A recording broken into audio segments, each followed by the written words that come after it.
मैंने 35 लाख रुपए खर्च करके दुनिया की लिमिटेड एडिशन मोटरसाइकिल खरीदी थी, लेकिन मेरे पड़ोसी ने उसे सिर्फ 3,000 रुपए में कबाड़ वाले को बेच दिया और ऊपर से बड़े गर्व से मुझसे कहने लगा कि उसने मेरा कचरा साफ कर दिया है और अब मुझसे 1500 रुपए सेवा शुल्क भी मांग रहा है। मैंने ना कोई हंगामा किया और न ही गुस्सा दिखाया, बस बाइक की खरीद, रसीद और मॉडिफिकेशन की पूरी लिस्ट उठाई और सीधे पुलिस स्टेशन पहुंच गया। अब मैं भी देखना चाहता था कि जब पुलिस उसे बताएगी कि इस मामले की न्यूनतम सजा 10 साल से शुरू होती है, तब उसके चेहरे की मुस्कान बचती है या नहीं। मेरा नाम जो हैंग है, मैं बस एक साधारण नौकरी करने वाला इंसान हूँ, लेकिन मैंने अपनी 2 साल की पूरी कमाई लगाकर एक limited edition Kawasaki Ninja H2 खरीदी थी। उसके हर एक पार्ट को मैं खजाने की तरह संभालता था। उसके इंजन की आवाज मेरे लिए दुनिया का सबसे खूबसूरत संगीत थी और उसकी बॉडी की हर लाइन ताकत से भरी हुई लगती थी। मॉडिफिकेशन तो जैसे एक अंतहीन गड्ढा था। इटली से मंगवाए गए ब्रेम्बो ब्रेक कैलिपर की एक जोड़ी ही 10,000 से ज्यादा की थी। स्वीडन के ओलिंस टॉप ग्रेड शॉक एब्जॉर्बर 20,000 के थे और पूरी टाइटेनियम स्कॉर्पियन एग्जॉस्ट सिस्टम की कीमत भी 20,000 थी। कुल मिलाकर सिर्फ मॉडिफिकेशन पर ही 1,20,000 रुपए से ज्यादा खर्च हो चुके थे। ये बाइक सिर्फ एक वाहन नहीं थी, ये मेरी जवानी की याद थी, साधारण जिंदगी से लड़ने का मेरा सबसे बड़ा सहारा थी। मैंने उसे बिल्डिंग के नीचे एक ऐसे कोने में पार्क किया था जहां किसी को कोई परेशानी नहीं होती थी। हर शाम ऑफिस से लौटकर मैं पहले उसे साफ करता था, फिर ऊपर अपने घर जाता था। बाइक पार्क करने के तीसरे दिन मुझे एक फोन आया। कॉल मेरे पड़ोसी वांग जियानजुन की थी। वह मेरे सामने वाले फ्लैट में रहता था। लगभग 50 साल का रिटायर्ड मजदूर था और हमेशा दूसरों के मामलों में टांग अड़ाने का शौकीन था। किसने समय पर कचरा नहीं फेंका, किसने गाड़ी सही जगह पार्क नहीं की, हर बात में उसकी राय होती थी। लोग उसकी उम्र का सम्मान करते थे, इसलिए उससे बहस करने से बचते थे। हेलो, क्या तुम श्याओ झो हो? फोन उठाते ही उसकी आवाज में अजीब सा घमंड था। जी अंकल, मैं ही हूँ। कोई काम था? मैंने पूछा। नीचे जो मोटरसाइकिल खड़ी है वो तुम्हारी है ना? ये सुनते ही मेरा दिल धक से रह गया। हाँ, मेरी है। क्या हुआ? बहुत परेशानी कर रही थी। उसकी आवाज और ऊंची हो गई। हर दिन वहाँ खड़ी रहती थी, लोगों के चलने में दिक्कत होती थी। मैंने भौहें सिकोड़ ली। बाइक तो फूलों की क्यारी के पास एक खाली जगह पर खड़ी थी और किसी का रास्ता बिल्कुल नहीं रोकती थी। अंकल, वह जगह किसी को परेशान नहीं कर रही थी। क्या मतलब परेशान नहीं कर रही थी? मैं कह रहा हूँ तो कर रही थी। उसने मेरी बात बीच में ही काट दी। लेकिन चिंता मत करो, मैंने तुम्हारे लिए उसका इंतजाम कर दिया है। ये सुनते ही मेरे मन में बुरा अंदेशा पैदा हो गया। क्या मतलब इंतजाम कर दिया? मैंने पूछा। बेच दिया। उसकी आवाज में घमंड साफ झलक रहा था। मेरा एक कबाड़ वाले दोस्त है, मैंने उसे बेच दिया। मेरा दिमाग सुन्न हो गया। मैंने तुम्हारी बाइक बेच दी। क्या बुरा किया? 2 पहिए और लोहे के कुछ टुकड़े ही तो थे। 3,000 रुपए मिल गए। तुम्हें तो मेरा शुक्रिया अदा करना चाहिए। मेरी 35 लाख की बाइक उसकी नजर में सिर्फ 3,000 की कबाड़ थी और ऊपर से मुझे उसका धन्यवाद भी करना था। मैंने फोन कसकर पकड़ लिया। मेरी उंगलियों के जोड़ सफेद पड़ गए, लेकिन मैंने खुद को शांत रखा। गुस्सा एक पल में चरम पर पहुंचा और अगले ही पल बर्फ जैसी ठंडी समझदारी में बदल गया। ऐसे लोगों पर चिल्लाना और बहस करना सबसे बेकार तरीका होता है। उसे क्या पता लिमिटेड एडिशन क्या होता है, ब्रेम्बो क्या होता है और ओलिंस क्या होता है। उसकी दुनिया में उसने मेरा कचरा साफ किया था और अच्छी कीमत पर बेचा था, इसलिए वही मेरा उपकार करने वाला था। श्याओ झो, चुप क्यों हो गए? खुशी के मारे बोलती बंद हो गई क्या? वह लगातार बोले जा रहा था। याद रखना, उन 3,000 में से आधे मेरे हैं। अगर मेरी पहचान नहीं होती तो तुम्हारी कबाड़ बाइक 1,000 में भी नहीं बिकी। मैंने आगे कुछ नहीं सुना। ठीक है अंकल, समझ गया। मैंने बिल्कुल शांत आवाज में इतना कहा और फोन काट दिया। कमरे में सन्नाटा छा गया। खिड़की से आती धूप भी आंखों में चुभ रही थी। मैं अपने स्टडी रूम में गया और दराज खोली। अंदर फाइलों का एक बड़ा ढेर रखा था। 23 लाख रुपए की खरीद रसीद, 12 लाख रुपए की मॉडिफिकेशन लिस्ट, हर आइटम का ब्रांड, मॉडल, प्राइस और परचेज डेट साफ साफ दर्ज था। मैंने सभी प्रिंटेड दस्तावेज एक साथ करीने से जमा किए। कुल 37 पन्ने थे। मैं उन फाइलों को शांत नजरों से देखता रहा। मेरी आंखें गहरे पानी की तरह स्थिर थीं। वांग जियानजुन, ये रास्ता तुमने खुद चुना है। अगर तुम्हें लगता है कि उसकी कीमत सिर्फ 3,000 है, तो अब कानून तुम्हें बताएगा कि उसकी असली कीमत कितनी है। अगले दिन मैंने ऑफिस से छुट्टी ली, फाइलों का मोटा बंडल उठाया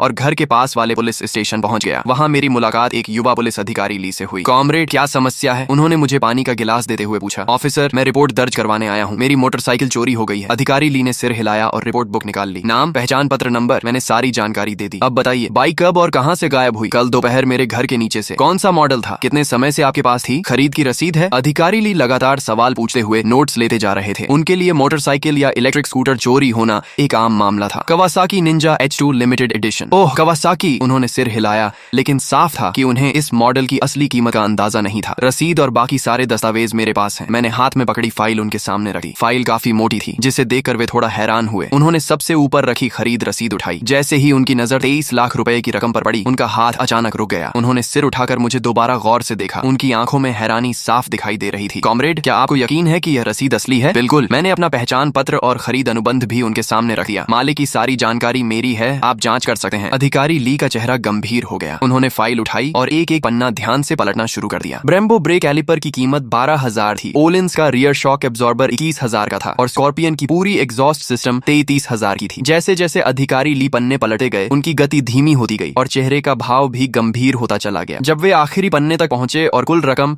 3,54,000 रुपए देखी तो उन्होंने गहरी सांस खींच ली। उनके पास बैठे एक उम्रदराज पुलिस अधिकारी भी आगे झुककर फाइल देखने लगे। कुछ देर बाद अधिकारी ली बोले, मुझे इस मामले की जानकारी हमारे स्टेशन इंचार्ज को देनी होगी। ये कहकर वे फाइल उठाकर जल्दी जल्दी स्टेशन इंचार्ज के ऑफिस की ओर चले गए। मुझे पता था कि मामला अब उसी दिशा में जा रहा है जिसकी मैंने उम्मीद की थी। कुछ हजार रुपए की बाइक चोरी होना और 3.5 लाख रुपए की बाइक चोरी होना पुलिस की नजर में दो बिल्कुल अलग स्तर की घटनाएं थी। पहले मामले में शायद सिर्फ रिपोर्ट लिखी जाती और आपको घर जाकर इंतजार करने को कहा जाता, लेकिन दूसरे मामले में स्पेशल इन्वेस्टिगेशन टीम बनती और तय समय में केस सुलझाने का दबाव होता। कुछ मिनट बाद एक मध्यम उम्र के अधिकारी जिनके कंधे पर 2 पट्टियां और एक सितारा लगा था, अधिकारी ली के साथ बाहर आए। आप मिस्टर जो हैं? उन्होंने पूछा। जी, मैंने खड़े होकर जवाब दिया। मैं इस थाने का प्रभारी हूँ, मेरा नाम झांग है। नमस्ते इंस्पेक्टर झांग, मैंने सम्मान से कहा। अधिकारी ली ने मुझे सारी जानकारी दे दी है। उन्होंने मेज पर रखी फाइलों की ओर इशारा किया। इन सभी दस्तावेजों की कॉपी सबूत के तौर पर रखी जाएगी। आपका मामला बहुत बड़ा है और इसकी प्रकृति भी गंभीर है। हमारा थाना इसे बेहद गंभीरता से ले रहा है। हम तुरंत एक स्पेशल टीम बनाकर जांच शुरू करेंगे और जल्द से जल्द आपकी बाइक वापस लाने की कोशिश करेंगे। मैंने सिर हिलाकर धन्यवाद दिया और फिर कहा, लेकिन जिसने मेरी बाइक ली है शायद मैं जानता हूँ कि वह कौन है। यह सुनते ही इंस्पेक्टर झांग की आंखें चमक उठी। कौन? उन्होंने तुरंत पूछा। मेरा पड़ोसी वांग जियानजुन। इसके बाद मैंने पिछली शाम फोन पर हुई पूरी बातचीत शब्दशः उन्हें सुना दी। मेरी बात खत्म होते ही कमरे में सन्नाटा छा गया। इंस्पेक्टर झांग की भौहें कसकर सिकुड़ गईं। तुम कहना चाहते हो कि तुम्हारे पड़ोसी ने 3.5 लाख रुपए की बाइक को कबाड़ समझकर 3,000 रुपए में बेच दिया? जी, फोन पर उसने यही कहा था। और उसने तुमसे उन 3,000 में से 1,500 रुपए भी मांगे? जी। इंस्पेक्टर झांग कुछ पल चुप रहे। इतने साल पुलिस सेवा में रहने के बावजूद शायद उन्होंने भी ऐसा अजीब मामला कभी नहीं देखा था। ये सिर्फ चोरी नहीं थी, ये मूर्खता, लालच और अज्ञानता का मिश्रण था। अधिकारी ली ने बगल में बैठे वरिष्ठ पुलिसकर्मी से धीरे से पूछा, सर, यह चोरी का मामला है, गबन का है या किसी और की संपत्ति को अवैध रूप से बेचने का? बुजुर्ग अधिकारी ने सिर हिलाया। जो भी हो, रकम 3 लाख से ज्यादा है। इतनी बड़ी राशि में सजा कम से कम 10 साल से शुरू होती है। उनके मुंह से निकला 10 साल। मेरे कानों में अलग ही वजन लेकर गूंजा। वह सिर्फ एक संख्या नहीं थी, वह न्याय का भार था। इंस्पेक्टर झांग ने तुरंत फोन उठाया और आदेश दिया, सभी यूनिट ध्यान दें, 3 मिनट में नीचे इकट्ठा हों, हम मौके पर जा रहे हैं। फिर उन्होंने मेरी ओर देखकर कहा, मिस्टर जो, आपने बहुत समझदारी दिखाई। आपने निजी झगड़ा करने के बजाय कानून पर भरोसा किया। यही सबसे सही तरीका था। अब आगे का काम हमें करने दीजिए। मैंने सिर हिलाया। मुझे पता था कि असली तमाशा अब शुरू होने वाला था। ऑफिस से बाहर निकलते ही मैंने देखा कि कई पुलिसकर्मी तैयार खड़े थे। अधिकारी ली ने मेरी ओर देखकर कहा, चलो इस वांग जियानजुन से मिलते हैं। पुलिस की गाड़ी बिना सायरन बजाए चुपचाप हमारे अपार्टमेंट के नीचे आकर रुकी। मैं, इंस्पेक्टर झांग, अधिकारी ली और 2 अन्य पुलिसकर्मी गाड़ी से उतरे। दोपहर का समय था। सोसाइटी में कई बुजुर्ग और बच्चे घूम रहे थे। जैसे ही लोगों ने पुलिस वालों को हमारी बिल्डिंग की ओर जाते देखा, सबकी नजरें हमारी तरफ मुड़ गईं। हम सीढ़ियां चढ़कर वांग जियानजुन के घर के सामने पहुंचे। अधिकारी ली ने दरवाजा खटखटाया। कौन है? अंदर से उसकी चिड़ी हुई आवाज आई। पुलिस, दरवाजा खोलो। अधिकारी ली की आवाज साफ और मजबूत थी। अंदर अचानक सन्नाटा छा गया। करीब 10 सेकंड बाद दरवाजा थोड़ा सा खुला। वांग जियानजुन ने आधा चेहरा बाहर निकाला। जैसे ही उसने पुलिस वालों और उनके पीछे खड़े मुझे देखा, वह एक पल के लिए स्तब्ध रह गया। अधिकारी साहब, आप लोग किसे ढूंढ रहे हैं? उसने बनावटी मासूमियत से पूछा। इंस्पेक्टर झांग आगे बढ़े और अपना पहचान पत्र दिखाया। एक चोरी के मामले में तुमसे पूछताछ करनी है। चोरी? उसकी आंखें तेजी से घूमी। फिर उसने दरवाजा पूरा खोल दिया और मेरी ओर उंगली दिखाते हुए जोर से बोला, अरे, अगर उस कबाड़ बाई की बात है तो आपको मेरा पक्ष भी सुनना चाहिए। मैंने तो भलाई की थी, नीचे बेकार जगह घेर कर रखी थी, इसलिए मैंने उसे हटवा दिया। अब यह लड़का उल्टा पुलिस बुला लाया। बताइए, क्या कोई ऐसे एहसान का बदला देता है? वह ऐसे बोल रहा था जैसे असली पीड़ित वही हो। शोर सुनकर आसपास के पड़ोसी भी बाहर निकल आए। क्या हुआ? इतनी पुलिस क्यों आई है? सुना है बाइक का मामला है। वही नई बाइक जो झो ने खरीदी थी। इतनी सुंदर बाइक कबाड़ कैसे हो गई? लोग आपस में फुसफुसाने लगे। मैं अब भी चुपचाप खड़ा था और उसे बोलने दे रहा था। इंस्पेक्टर झांग ने बिना भाव बदले पूछा, वांग जियानजुन, हमारे कुछ सवाल हैं, सच सच जवाब देना। क्या वह बाइक तुमने बेची थी? हाँ, मैंने बेची थी, उसने सीना ठोके हुए कहा। 3,000 रुपए में बेची और आधे पैसे इसे देने वाला था, लेकिन इसने तो सीधे पुलिस बुला ली। किसने तुम्हें किसी और की संपत्ति बेचने का अधिकार दिया? इंस्पेक्टर झांग की आवाज ठंडी हो गई। अधिकार? वह बाइक सार्वजनिक जगह घेर कर खड़ी थी। मैं भी इस सोसाइटी का निवासी हूँ, इसलिए मुझे उसे हटाने का हक है और मैंने तो उसके लिए पैसे भी बनवा दिए। मैंने उसकी मदद की है। भीड़ में कई लोग हंस पड़े। ऐसी दलील उन्होंने पहले कभी नहीं सुनी थी। इंस्पेक्टर झांग ने बहस करने की जरूरत नहीं समझी। उन्होंने अधिकारी ली से एक दस्तावेज लिया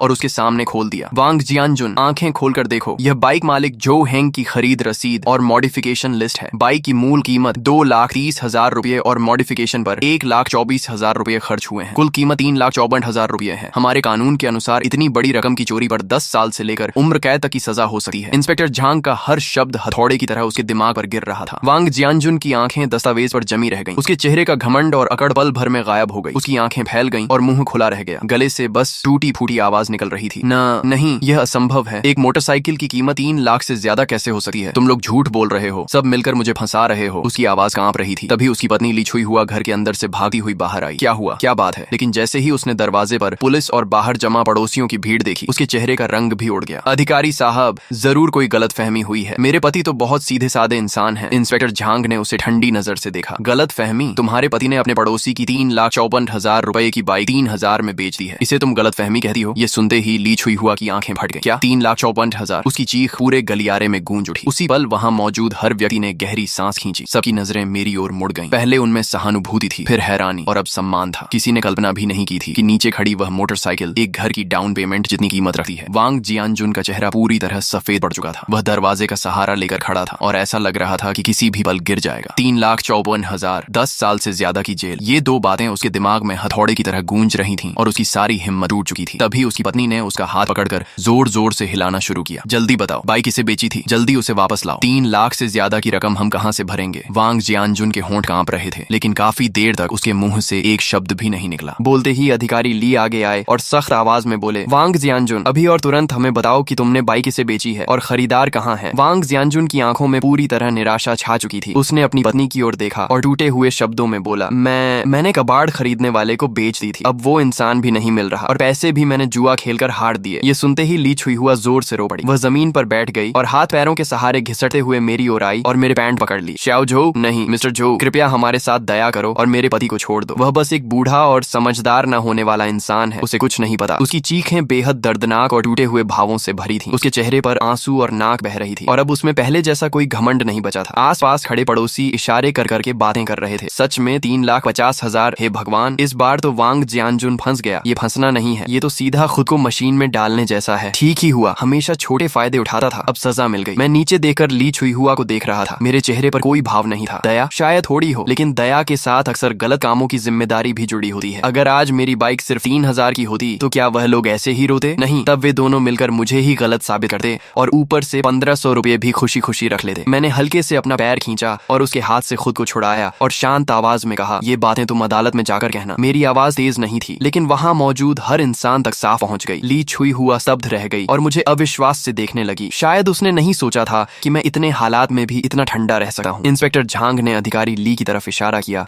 और ली और एक अन्य पुलिसकर्मी आगे आए और वांग जियानजुन को दोनों तरफ से पकड़ लिया। वांग जियानजुन, तुम पर चोरी का आरोप है, अब तुम्हें कानून के तहत पूछताछ के लिए थाने ले जाया जाता है, उन्होंने कहा और ठंडी हथकड़ी उसकी कलाई पर लगा दी। हथकड़ी की क्लिक आवाज उसके पूरे जीवन के अहंकार का अंतिम फैसला जैसी लग रही थी। वांग जियानजुन पूरी तरह टूट गया। उसे लगभग घसीटे हुए ले जाया जा रहा था और वह बड़बड़ा रहा था, नहीं, ऐसा नहीं हो सकता, ये 3 लाख से ज्यादा कैसे हो सकती है? ली छुई हुआ आगे भागने की कोशिश करने लगी, लेकिन एक महिला पुलिसकर्मी ने उसे रोक दिया। आप लोग उसे नहीं पकड़ सकते, वह बूढ़ा है, उसकी तबीयत ठीक नहीं है। इंस्पेक्टर झांग ने गंभीर आवाज में कहा, यह कानून का राज्य है, यहाँ उम्र का बहाना नहीं चलता। उसने अपराध किया है, उसे जिम्मेदारी लेनी होगी। अब रोना बंद करो और सबसे पहले उस खरीदार को ढूंढने की कोशिश करो और बाइक वापस लाओ। यही तुम्हारे पास सजा कम करने का एकमात्र रास्ता है। इसके बाद वह मेरी तरफ मुड़े और बोले, मिस्टर जो, आप भी हमारे साथ आने चलकर बयान दीजिए। मैंने सिर हिलाया और हम सब लोगों की भीड़ के सामने नीचे उतर आए। नीचे पहले से ही पूरी सोसाइटी जमा थी। जैसे ही लोगों ने वांग जियानजुन को हथकड़ी में बाहर आते देखा, भीड़ में हलचल मच गई। मैं पीछे पीछे चल रहा था, मेरा चेहरा शांत था। मैंने लोगों की बातें सुनी। ये लड़का तो बहुत सख्त निकला, कोई रहम नहीं किया। सख्त क्या? अगर तुम्हारी 30 लाख की चीज होती तो तुम क्या करते? सही किया, ऐसे आदमी पर नरमी नहीं होनी चाहिए। मैं लगभग हंस ही पड़ा। सच में, जैसा बाप वैसा बेटा। उसके बाप ने 35 लाख की बाइक को 3,000 में बेच दिया और उसे लगता है कि 5,000 युआन देकर सब कुछ निपटा देगा। तुम्हें लगता है मेरी बाइक की कीमत सिर्फ 5,000 है? एक मोटरसाइकिल की आखिर कितनी कीमत होगी? 5,000 कम नहीं होते। वांग बिन की आवाज बेहद अधीर थी। ज्यादा नखरे मत दिखाओ, मैं बता रहा हूँ, अगर मेरे पापा को कुछ भी हुआ तो तुम्हारा भी अच्छा नहीं होगा। यह एक खुली धमकी थी। मुझे गुस्सा नहीं आया, बल्कि मैं मुस्कुरा दिया। ठीक है, मैं इंतजार करूंगा। और हाँ, तुम्हें एक बात याद दिला दूं, तुम्हारी ये कॉल कंप्लेनेंट को धमकाने और जुडिशियल फेयरनेस में बाधा डालने के दायरे में आती है और मैंने पूरी रिकॉर्डिंग भी कर रखी है। इतना कहकर मैंने सीधे फोन काट दिया। फोन के दूसरी तरफ वांग बिन का चेहरा शायद हरा पड़ गया होगा। मैंने मोबाइल की रिकॉर्डिंग स्टेशन इंचार्ज झांग के सामने चला दी। झांग साहब का चेहरा तुरंत इतना गंभीर हो गया मानो उससे पानी टपकने लगे। बहुत बढ़िया, क्या परिवार है। बूढ़ा अज्ञान और बेखौफ, छोटा घमंडी और दबंग, ये लोग खुलेआम कानून को चुनौती दे रहे हैं। उन्होंने वॉकी टॉकी उठाया और ठंडी आवाज में आदेश दिया, टेक्निकल टीम, अभी इसी नंबर की लोकेशन ट्रेस करो। एक्शन टीम तैयार रहे। आज मैं पूरे परिवार को सीधा अंदर भेजूंगा। सीसीटीवी फुटेज जल्दी ही निकाल ली गई। झांग साहब के गुस्से की वजह से पुलिस स्टेशन की एफिशिएंसी अपने चरम पर पहुंच गई थी। कॉलोनी के गेट वाले कैमरे में कल दोपहर का दृश्य साफ दिखाई दे रहा था। एक पुरानी इलेक्ट्रिक 3 व्हीलर एक तिरपाल से ढकी मोटरसाइकिल को लादे धीरे धीरे इलाके से बाहर निकल रही थी। हालांकि बाइक ढकी हुई थी, लेकिन उसका खास शेप और साइज साफ बता रहा था कि वह मेरी निंजा H2 थी। वही है। मैंने स्क्रीन पर घास की टोपी पहने आदमी की ओर इशारा किया। फुटेज जूम करो और उसका चेहरा साफ निकालो। झांग साहब ने आदेश दिया। टेक्निकल स्टाफ ने तुरंत काम शुरू किया और थोड़ी ही देर में उसकी एक साफ साइड फेस फोटो प्रिंट कर दी गई। ये फोटो लेकर आसपास के स्क्रैप यार्ड और कम्युनिटीज में पूछताछ करो, मुझे यह आदमी चाहिए। पुलिसकर्मी तुरंत निकल पड़े। मैं स्टेशन में ही रुक गया और खबर का इंतजार करने लगा। इंतजार का समय बेहद कठिन था। मुझे नहीं पता था मेरी बाइक किस हालत में होगी। क्या उसे पूरी तरह खोलकर पार्ट्स में बदल दिया गया होगा या कहीं छिपा दिया गया होगा। मैं सबसे बुरे नतीजे के बारे में सोचना भी नहीं चाहता था। करीब 1 घंटे बाद झांग साहब के वॉकी टॉकी से आवाज आई, रिपोर्ट सर, आदमी मिल गया है शहर के बाहरी इलाके में एक बड़े स्क्रैप रिसाइकलिंग फैक्ट्री में। बाइक? झांग साहब ने तुरंत पूछा। बाइक भी यही है, पूरी तरह सुरक्षित। जैसे ही मैंने पूरी तरह सुरक्षित सुना, मेरी तनी हुई नसें आखिरकार ढीली पड़ गईं। ऐसा लगा जैसे शरीर की सारी ताकत निकल गई हो और मैं कुर्सी से टिक गया। बहुत बढ़िया, मैंने लंबी सांस छोड़ी। झांग साहब के चेहरे पर भी मुस्कान आ गई। मिस्टर जो, चलिए हम साथ चलकर देखते हैं। हम तुरंत गाड़ी से शहर के बाहरी इलाके वाले स्क्रैप रिसाइकलिंग फैक्ट्री की ओर निकल पड़े। कच्ची और उबड़ खाबड़ सड़क पर लगभग 15 मिनट तक झटके खाने के बाद हम वहां पहुंचे। सामने का दृश्य काफी विशाल था। पुरानी धातु, प्लास्टिक और कार्डबोर्ड के ढेर छोटे छोटे पहाड़ों जैसे लगे हुए थे। हवा में जंग और इंजन ऑयल की मिली जुली अजीब सी गंध फैली हुई थी। मेरी निंजा H2 वहां ऐसे खड़ी थी जैसे कोई राजकुमार गलती से झुग्गी बस्ती में पहुंच गया हो। एक बड़े टिन शेड के नीचे मेरी बाइक को और भी बड़े वाटरप्रूफ कवर से ढका गया था। कुछ पुलिसकर्मी उसके पास पहरा दे रहे थे और लियू नाम का स्क्रैप डीलर जमीन पर बैठा उदास चेहरे के साथ पूछताछ झेल रहा था। मैं तेजी से आगे बढ़ा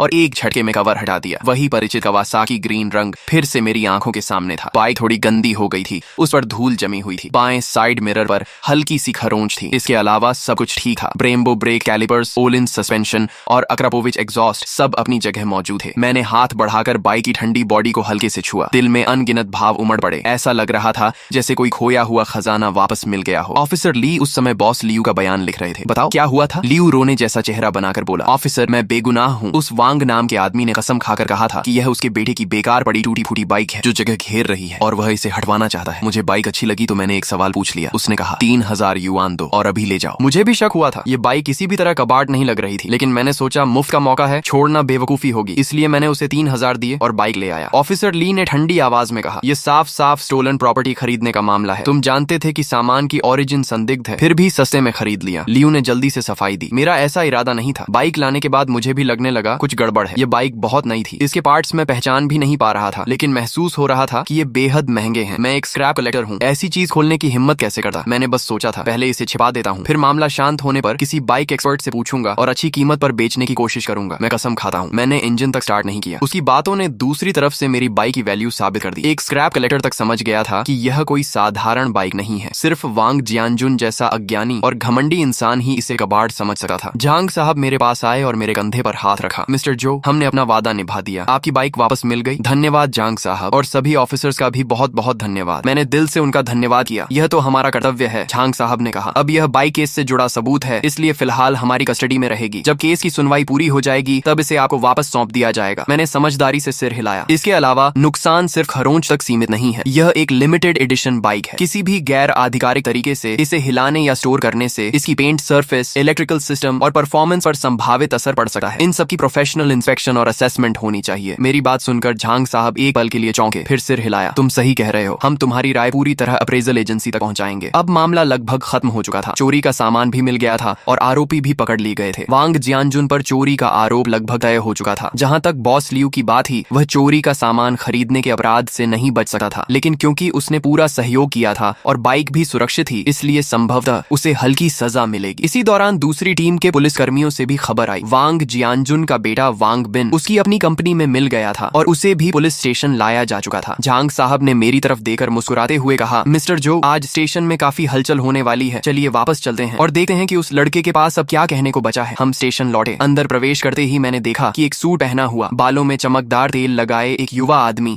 इंतजार वाली कुर्सी पर अधीरता से बैठा हुआ था। वह वांग बिन था। उसके बगल में ली छुई हुआ रोते हुए उससे कुछ कह रही थी। जैसे ही उसने मुझे देखा, वह तुरंत खड़ा हुआ और तेजी से मेरी तरफ आया। तुम ही जो हेंग हो? उसने मुझे ऊपर से नीचे तक देखा। उसकी आंखों में तिरस्कार भरा हुआ था। मैं तुम्हें आखिरी मौका देता हूँ, 1 लाख युआन लेकर मामला खत्म कर दो, वरना मैं तुम्हें इस शहर में जीना मुश्किल कर दूंगा। मैंने उसकी तरफ देखा और मुझे हंसी आ गई। उसे अभी तक समझ ही नहीं आया था कि स्थिति क्या है, या फिर यूं कहें कि अपनी पूरी जिंदगी में वह पैसे और रुतबे से हर समस्या हल करता आया था। उसे लगता था कि 1 लाख युआन और एक धमकी मुझे झुका देगी। तुम वांग बिन हो सही, मैंने शांत स्वर में कहा। बोलने से पहले मैं तुम्हें 2 कानूनी बातें समझने की सलाह दूंगा। पहली, विशेष रूप से बड़ी राशि वाली चोरी किसे कहते हैं। दूसरी, क्रिमिनल केस में पब्लिक प्रोसिक्यूशन प्रिंसिपल क्या होता होता है। क्रिमिनल केस ऐसा मामला नहीं है जिसे तुम चाहो तो निजी समझौते से खत्म कर दो। मेरी बात सुनकर वांग बिन का चेहरा सख्त हो गया। उसे उम्मीद नहीं थी कि मैं उससे कानून की बात करूंगा। तुम मुझे ये सब मत सिखाओ। तुम्हें बस ज्यादा पैसे चाहिए। इतना दिखावा क्यों कर रहे हो? 2 लाख युआन, यह मेरी आखिरी सीमा है। अगर अब भी नहीं माने तो मुझे कठोर कदम उठाने पड़ेंगे। तभी पीछे से झांग साहब आ गए। उनका चेहरा बेहद गंभीर था। वांग बिन, उनकी आवाज ज्यादा ऊंची नहीं थी लेकिन अधिकार से भरी हुई थी। ये पुलिस स्टेशन है, तुम्हारी कंपनी नहीं। यहाँ शिकायतकर्ता को धमकाने की हिम्मत तुम्हें किसने दी? झांग साहब के कंधे पर लगे पुलिस रैंक को देकर वांग बिन की अकड़ तुरंत आधी रह गई। मैंने उन्हें धमकाया नहीं, मैं तो बस समझौता करना चाहता था। समझौता? झांग साहब ने ठंडी हंसी हंसते हुए कहा, तुम्हारे पिता ने 35 लाख युआन की चीज चुराई और तुम 2 लाख युआन देकर समझौता करना चाहते हो। काफी समझदार हिसाब लगाते हो। और फोन पर मिस्टर जो को धमकाने वाली रिकॉर्डिंग भी हमारे पास मौजूद है। जुडिशियल फेयरनेस में बाधा डालने और मलिशियस डेफेमेशन का एक और आरोप जोड़ लो। लगता है तुम अपने पिता का साथ देने जेल जाना चाहते हो। झांग साहब की हर बात वांग बिन के दिल पर हथौड़े की तरह पड़ रही थी। उसके माथे पर ठंडा पसीना आ गया। आखिरकार उसे समझ में आया कि यह कोई छोटी मोटी परेशानी नहीं थी जैसी वह पहले संभालता आया था। उसके बगल में बैठी ली छुई हुआ तो डर के मारे रोना भी भूल चुकी थी और सिर्फ कांप रही थी। ऑफिसर, गलतफहमी है, सब गलतफहमी है। वांग बिन का स्वर अचानक नरम हो गया। उसने चेहरे पर जबरदस्ती मुस्कान लाने की कोशिश की जो रोने से भी ज्यादा बदसूरत लग रही थी। मैं अभी बिजनेस ट्रिप से लौटा हूँ, मुझे पूरी बात पता नहीं थी। गुस्से में गलती हो गई, कृपया बुरा मत मानिए। मेरे पिताजी ने जानबूझकर ऐसा नहीं किया, बस उम्र के कारण उनका दिमाग ठीक से काम नहीं कर रहा था। लेकिन झांग साहब उसकी बातों में आने वाले नहीं थे। जानबूझकर किया या नहीं इसका फैसला कानून करेगा। अभी वांग जियानजुन पर चोरी का आरोप है, लियू पर चोरी का सामान खरीदने का और तुम पर जुडिशियल फेयरनेस में बाधा डालने का। तुम सबकी जांच होगी। ऑफिसर ली, इन माँ बेटे को भी पूछताछ कक्ष में ले जाइए और अलग अलग पूछताछ कीजिए। ऑफिसर ली आगे बढ़े और उन्हें चलने का इशारा किया। वांग बिन का चेहरा पूरी तरह सफेद पड़ गया। उसने मदद की उम्मीद में मेरी तरफ देखा लेकिन मैंने केवल ऐसा भाव दिया मानो मैं कुछ नहीं कर सकता। अगर पहले समझदारी दिखाई होती तो आज यह दिन नहीं देखना पड़ता। जब उन्हें ले जाया गया तो ऑफिस आखिरकार शांत हो गया। झांग साहब ने मुझे एक गिलास पानी दिया। मिस्टर जो, आपको यह तमाशा देखना पड़ा। कोई बात नहीं, दुनिया बड़ी है और हर तरह के लोग होते हैं। झांग साहब ने आह भरी। सच है, यह परिवार जरूरत से ज्यादा बिगड़ चुका है। मैंने अभी वांग बिन की जांच करवाई है। उसकी खुद की एक छोटी कंपनी है और बाहर भी वह हमेशा दबंगई करता फिरता है। उसे लगता है कि पैसा हर समस्या हल कर सकता है। इस बार उसे लॉ बेस्ड सोसाइटी की अच्छी शिक्षा मिलेगी। इसके बाद सब कुछ तय प्रक्रिया के अनुसार चलता गया। वांग जियानजुन ने चोरी के अपराध को पूरी तरह स्वीकार कर लिया। बॉस लियू ने भी माना कि उसने लालच में आकर संदिग्ध स्रोत वाली बाइक सस्ते में खरीद ली थी। वांग बिन और ली छुई हुआ भी रिकॉर्डिंग और कानून के दबाव के सामने सारी सच्चाई बताने पर मजबूर हो गए। क्योंकि सबूतों की चेन पूरी थी और तथ्य स्पष्ट थे, इसलिए मामला जल्द ही प्रोसिक्यूटर ऑफिस को भेज दिया गया। उधर मैंने भी एक वकील नियुक्त कर लिया जो सिविल कॉम्पेंसेशन लॉ सूट संभालने वाला था। मेरी मांग बहुत सीधी थी। पहली, वांग जियानजुन की क्रिमिनल रिस्पॉन्सिबिलिटी तय हो और किसी भी हालत में उसे माफी न मिले। दूसरी, वह मेरी सारी आर्थिक हानि की भरपाई करे। इसमें बाइक की डिप्रिशिएशन कॉस्ट, प्रोफेशनल इंस्पेक्शन और रिपेयर फीस, साथ ही बाइक चोरी होने के दौरान मेरे ट्रांसपोर्टेशन एक्सपेंसेस भी शामिल थे। वकील ने मेरे सारे बिल्स और सबूतों की जांच के बाद अनुमान लगाया कि कॉम्पेंसेशन कम से कम 40 लाख युआन होगा, उससे कम नहीं। जब यह खबर वांग बिन तक पहुंची तो सुना गया कि उसने गुस्से में घर का एक एंटीक वेस तोड़ दिया। अगले कुछ दिनों में मैं पूरी कॉलोनी का मशहूर व्यक्ति बन गया। लोग मुझे सम्मान और डर के मिश्रण वाली नजरों से देखने लगे। अब कोई भी मेरे घर के सामने गलत तरीके से गाड़ी पार करने या सीढ़ियों में कचरा फेंकने की हिम्मत नहीं करता था। पूरी कॉलोनी का माहौल जैसे अचानक सुधर गया था। दूसरी तरफ वांग जियानजुन का परिवार सबकी नजरों में गिर चुका था। वे तरह तरह के तरीके अपनाने लगे। पहले रिश्तेदारों और दोस्तों के जरिए मुझसे सिफारिश करवाने की कोशिश की लेकिन मैं किसी से नहीं मिला। बाद में वांग बिन ने पैसे से मामला खत्म करने की कोशिश की। उसने कॉम्पेंसेशन की रकम 20 लाख से बढ़ाकर 30 लाख और फिर 35 लाख तक कर दी। लेकिन मैंने अपने वकील से हर बार साफ इनकार करवा दिया। ये पैसे का मामला नहीं था बल्कि सिद्धांत का था। कुछ लोगों को एक बार इतनी जोर से चोट पहुंचानी पड़ती है कि वे जिंदगी भर सम्मान करना सीख जाएं। जब उन्हें लगा कि कोई रास्ता नहीं बचा है तो ली छुई हुआ हर किसी के सामने रो रो कर कहने लगी कि मैं निर्दयी हूँ और उनके पूरे परिवार को बर्बाद करना चाहता हूँ। कुछ ऐसे बुजुर्ग जो सच्चाई नहीं जानते थे या हमेशा बीच बचाव करना चाहते थे, वे भी मेरी आलोचना करने लगे। मॉरल किडनैपिंग हमेशा कुछ लोगों का सबसे सस्ता हथियार होता है, लेकिन मैंने किसी से बहस नहीं की। मैंने चुपचाप एक दस्तावेज प्रिंट किया और बिल्डिंग के नोटिस बोर्ड पर चिपका दिया। वह प्रोसिक्यूटर ऑफिस द्वारा जारी किया गया वांग जियानजुन का अरेस्ट अप्रूवल नोटिस था। उसके नीचे मैंने अपने हाथ से एक पंक्ति लिखी थी, अज्ञानता अपराध से बचने का बहाना नहीं है, कानून के सामने सभी बराबर हैं। नोटिस बोर्ड के सामने मेरी वह घोषणा। उस अरेस्ट अप्रूवल नोटिस की फोटोकॉपी किसी भी बहस या सफाई से कहीं ज्यादा ताकतवर साबित हुई। जो पड़ोसी पहले मुझे बड़ा दिल रखने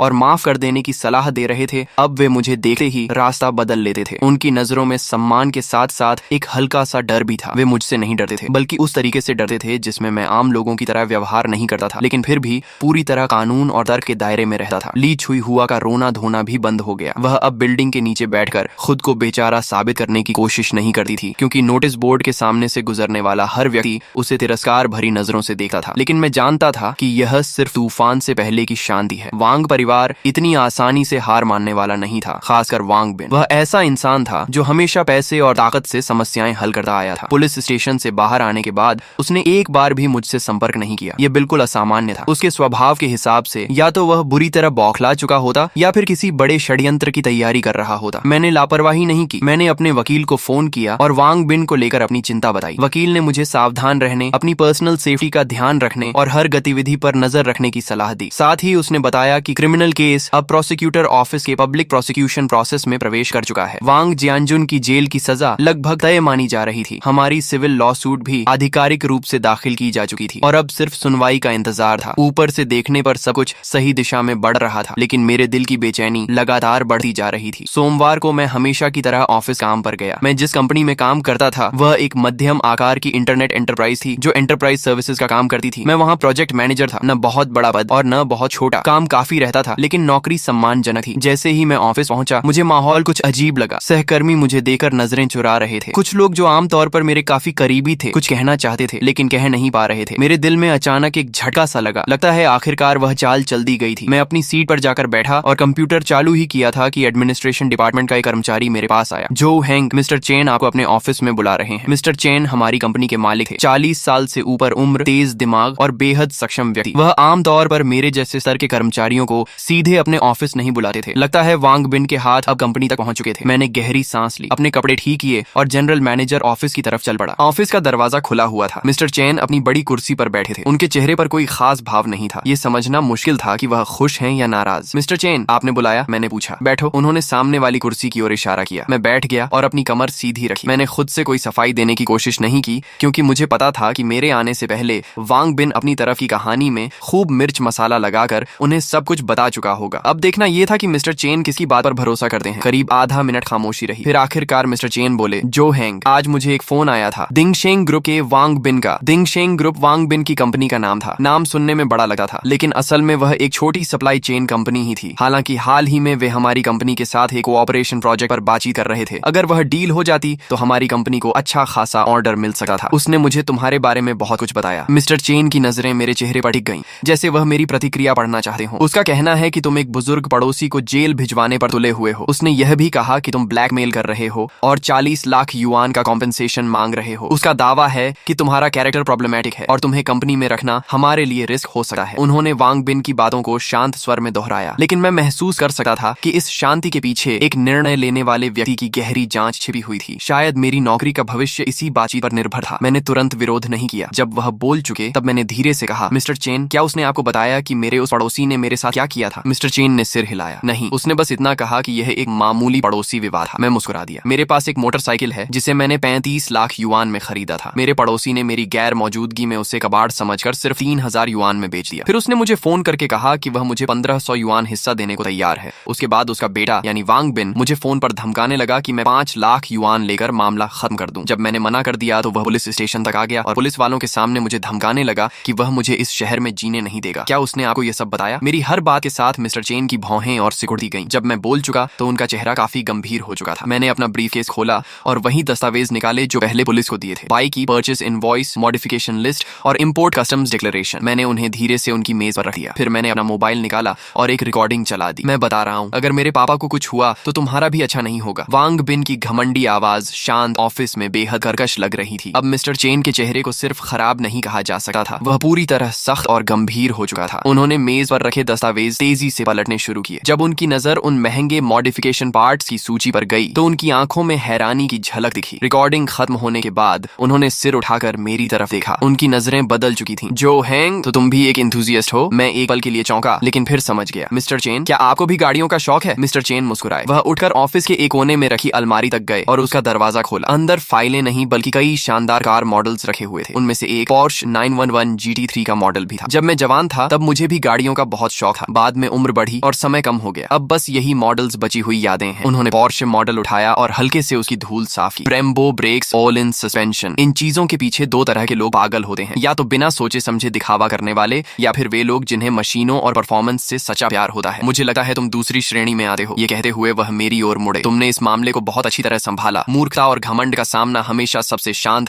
और सबसे तेज हथियार से करना चाहिए, ताकि सामने वाले को जिंदगी भर याद रहने वाला सबक मिले। हमारी कंपनी को तुम्हारे जैसे प्रिंसिपल वाले, रूल्स मानने वाले और लॉजिकल सोच रखने वाले कर्मचारियों की जरूरत है, न कि वांग बिन जैसे घमंडी और कानून को न मानने वाले बेवकूफों की। मेरे दिल पर रखा भारी पत्थर आखिरकार हट गया। मैंने सही अंदाजा लगाया था। मिस्टर चेन ऐसे इंसान थे जो खुद सोचते थे और तथ्यों के आधार पर फैसला लेते थे। जहां तक दिंगशेंग ग्रुप के साथ कोऑपरेशन प्रोजेक्ट की बात है, मिस्टर चेन वापस अपनी कुर्सी पर बैठे। उन्होंने मेज पर रखा फोन उठाया और इंटरनल लाइन मिलाई। दिंगशेंग ग्रुप के साथ चल रही कोऑपरेशन नेगोशिएशन तुरंत समाप्त की जाती है। कारण यह है कि मैं ऐसी कंपनी के साथ काम नहीं कर सकता जो बिजनेस कोऑपरेशन का इस्तेमाल हमारी कंपनी के इंटरनल अफेयर्स में हस्तक्षेप करने और हमारे कर्मचारियों को धमकाने के लिए करती हो। मुझे डर है कि भविष्य में वे हमारी कंपनी को भी इसी तरह दबाव में लेने की कोशिश करेंगे। उन्होंने फोन रख दिया और मेरी तरफ देखकर संतोष भरी मुस्कान दी। जो हैंग, तुम्हारी वजह से मुझे एक महत्वपूर्ण बात समझ में आई। तुमने समय रहते कंपनी के लिए एक बड़ा खतरा भी टाल दिया। जब मैं उनके ऑफिस से बाहर निकला तो मुझे लगा जैसे बाहर की धूप भी पहले से ज्यादा चमकदार हो गई हो। रास्ते में कुछ सहकर्मी मिले। उनके चेहरों पर पहले जो चिंता और सहानुभूति थी वह अब जिज्ञासा और सम्मान में बदल चुकी थी। स्पष्ट था कि दिंगशेंग ग्रुप के साथ डील कैंसिल होने की खबर कंपनी में फैल चुकी थी। मैंने ज्यादा कुछ नहीं कहा, बस हल्की मुस्कान के साथ सिर हिलाया और अपनी सीट पर वापस आकर बैठ गया। मुझे पता था कि वांग बिन की मेरी करियर में रुकावट डालने की कोशिश पूरी तरह नाकाम हो चुकी थी। सिर्फ नाकाम ही नहीं,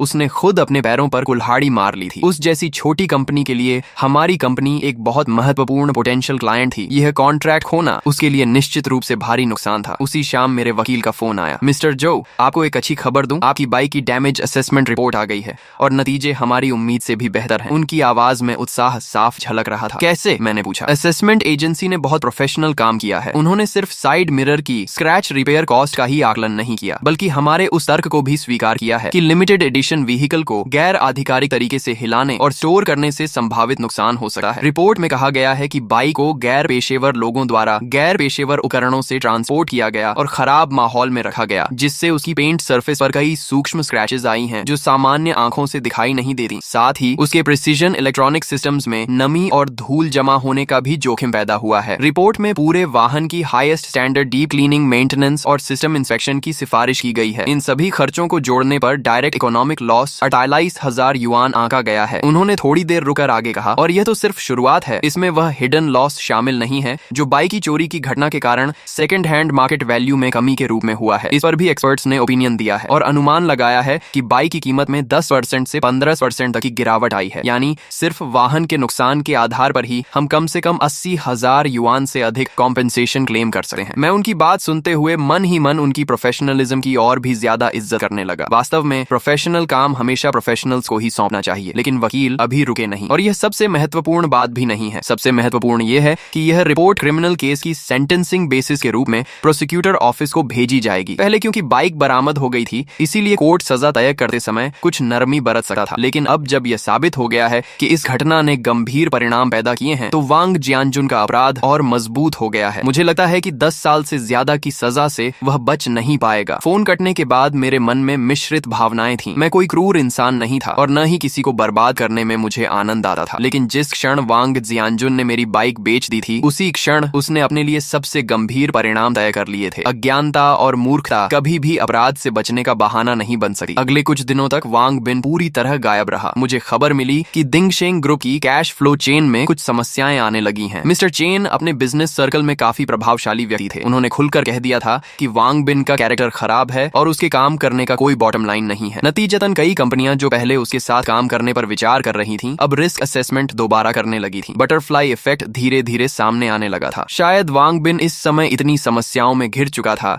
कि मेरे पीछे पड़ने का समय ही नहीं बचा था। उधर ली छुई हुआ ने भी मानो किस्मत के आगे हार मान ली थी। वह न तो फिर कभी दिखाई दी और न ही किसी को सिफारिश के लिए भेजा। दुनिया का नियम ही यही है, जब आप पर्याप्त दृढ़ता और सिद्धांत दिखाते हैं तो परेशान करने वाले लोग अपने आप दूर हो जाते हैं। सिविल लॉ सूट की सुनवाई 1 महीने बाद तय हुई, जबकि वांग जियानजुन का क्रिमिनल ट्रायल उससे पहले शुरू हो गया। सुनवाई वाले दिन मैं विक्टिम के रूप में कोर्ट में मौजूद था। वहां मैंने एक बार फिर वांग जियानजुन को देखा। सिर्फ 1 महीने के भीतर वह जैसे 10 साल बूढ़ा हो गया था। उसके आधे से ज्यादा बाल सफेद हो चुके थे, पीठ झुक गई थी और उसकी आंखों में डर और निराशा साफ दिखाई दे रही थी। जब प्रोसिक्यूटर ने इंडाइटमेंट पढ़ना शुरू किया और विस्तार से बताया कि उसने मेरी मोटरसाइकिल को कैसे अवैध रूप से बेचा और कैसे उसे गंभीर नुकसान पहुंचाया, तो उसका पूरा शरीर कांपने लगा। जब मेरे वकील ने 35 लाख युआन की परचेस इनवॉइस और लगभग 50,000 युआन की डैमेज रिपोर्ट सबूत के रूप में पेश की, तो कोर्ट रूम में बैठे लोगों ने हैरानी से सांस खींच ली। वांग जियानजुन का डिफेंस लॉयर यह साबित करने की कोशिश कर रहा था कि उसके पास चोरी करने की सब्जेक्टिव इंटेंट नहीं थी और यह सिर्फ अज्ञानता में हुई गलती थी, लेकिन लोहे जैसे मजबूत सबूतों के सामने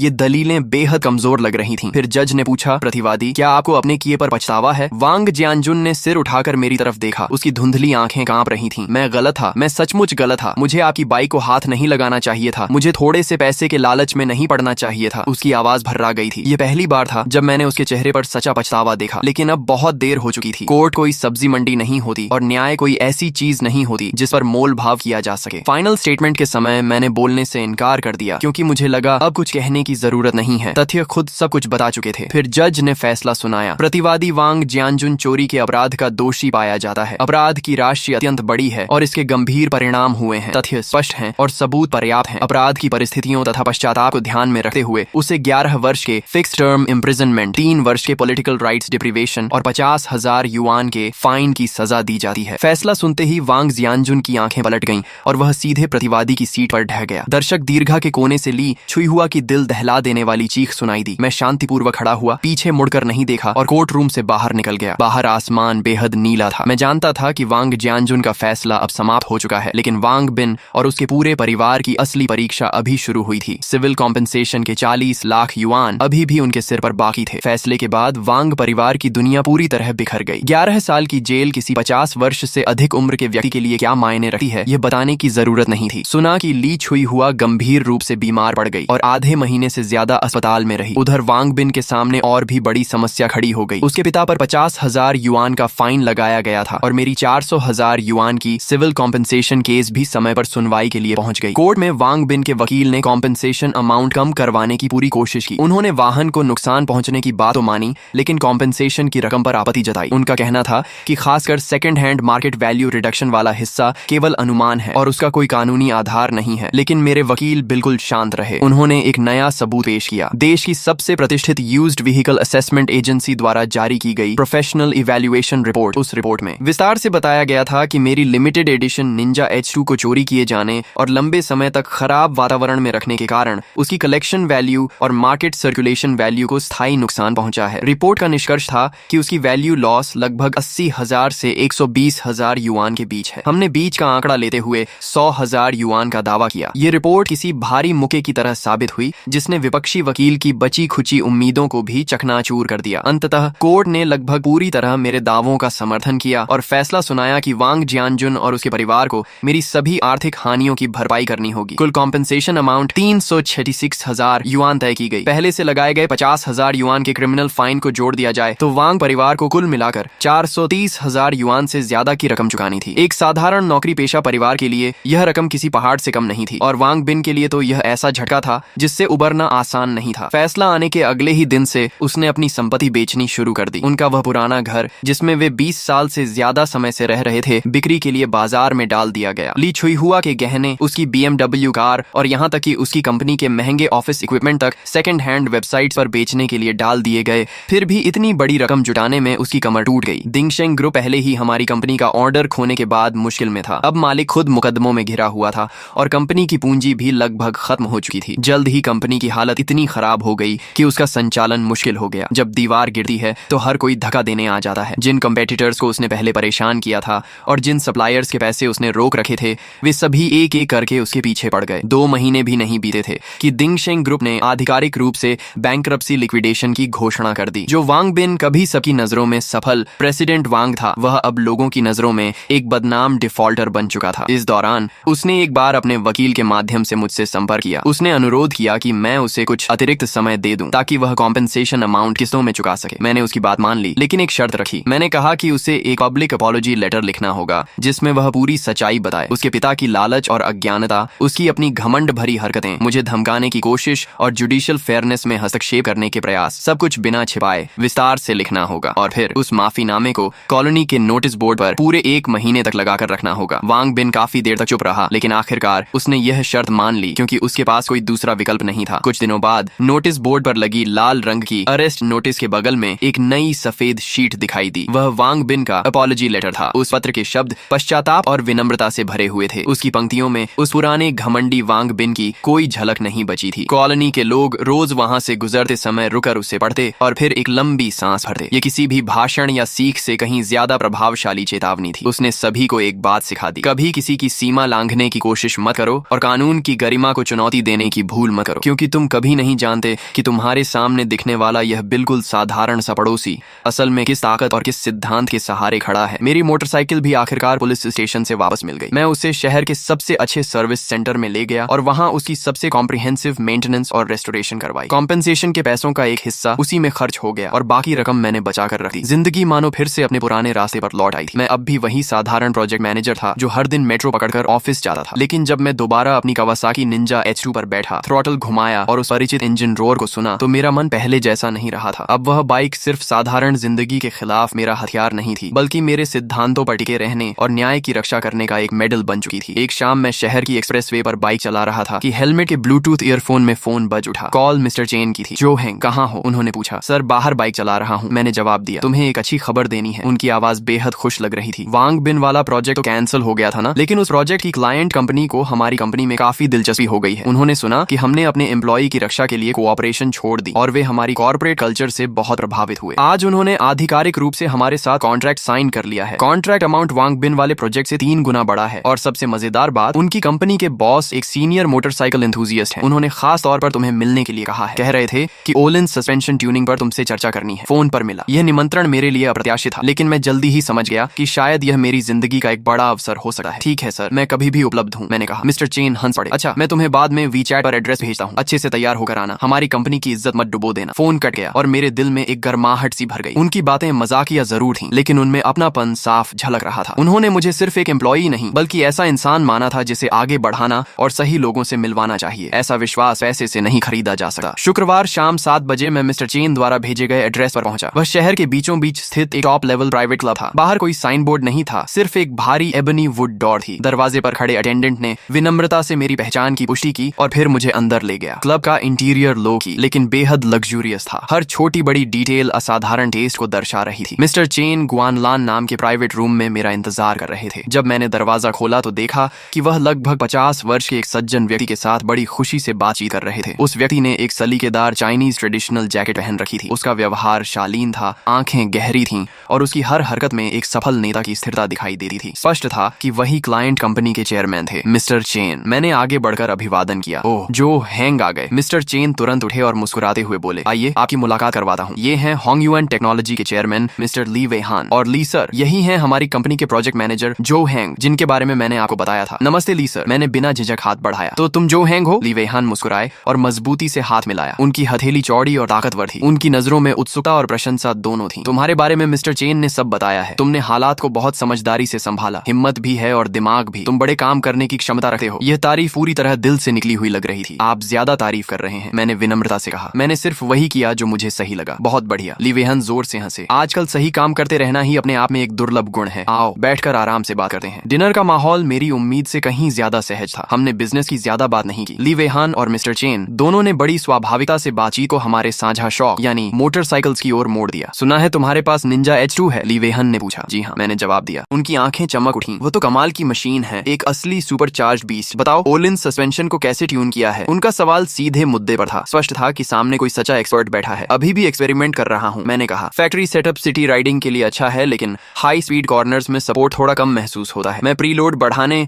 और रीबाउंड डैम्पिंग को 2 क्लिक स्लो करने की कोशिश कर रहा हूँ ताकि रियर व्हील की ट्रैकिंग बेहतर हो सके। मेरा जवाब सुनकर उनकी आंखों में प्रशंसा और गहरी हो गई। बिल्कुल सही। ओलाइंस FGRT सीरीज की यही खासियत है, उसे सही ट्यून करने में समय देना पड़ता है। कुछ इलेक्ट्रॉनिक सस्पेंशन सिस्टम्स की तरह नहीं जो स्मार्ट दिखते हैं लेकिन राइडर से आधा मजा छीन लेते हैं। सच्चे एंथुसियास्ट को मशीन के साथ यह गहरा संवाद ही पसंद आता है। एक तरफ बैठे मिस्टर चेन मुस्कुरा रहे थे। उन्हें भी गाड़ियों का शौक था, लेकिन साफ था कि मेरे और ली वेहान के स्तर की दीवानगी उनमें नहीं थी। इसके बाद की बातचीत लगभग हमारी निजी मोटरसाइकिल सेमिनार बन गई। हम ब्रेम्बो स्टाइलमा ब्रेक कैलिपर्स की लिनियर ब्रेकिंग फील से लेकर अक्रपोविच एग्जॉस्ट के अलग अलग मटेरियल्स का साउंड प्रोफाइल पर असर और ECU फ्लैशिंग के बेनिफिट्स तथा रिस्क तक हर विषय पर चर्चा करने लगे। जितनी देर बात होती गई उतना ही लगा कि हम वर्षों पुराने दोस्त हैं। ली वेहान ने अपना मोबाइल निकालकर मुझे अपने गैराज कलेक्शन की तस्वीरें भी दिखाई। ड्यूकाटी पनिगाल V4, BMW HP4 रेस और MV एगुस्टा F4 क्लॉडियो जैसी दुर्लभ मशीन्स उसमें मौजूद थी। हर बाइक मोटरसाइकिल वर्ल्ड की एक आर्ट पीस थी और लाखों राइडर्स का अल्टीमेट ड्रीम भी। फिर ली वेहान ने फोन नीचे रखा और मेरी तरफ तरफ देकर कहा, मैंने एक छोटी सी जगह बनाई है, एक तरह का प्राइवेट गैराज और एंथुजियास्ट क्लब। यहाँ तुम्हारे और मेरे जैसे लोग आते हैं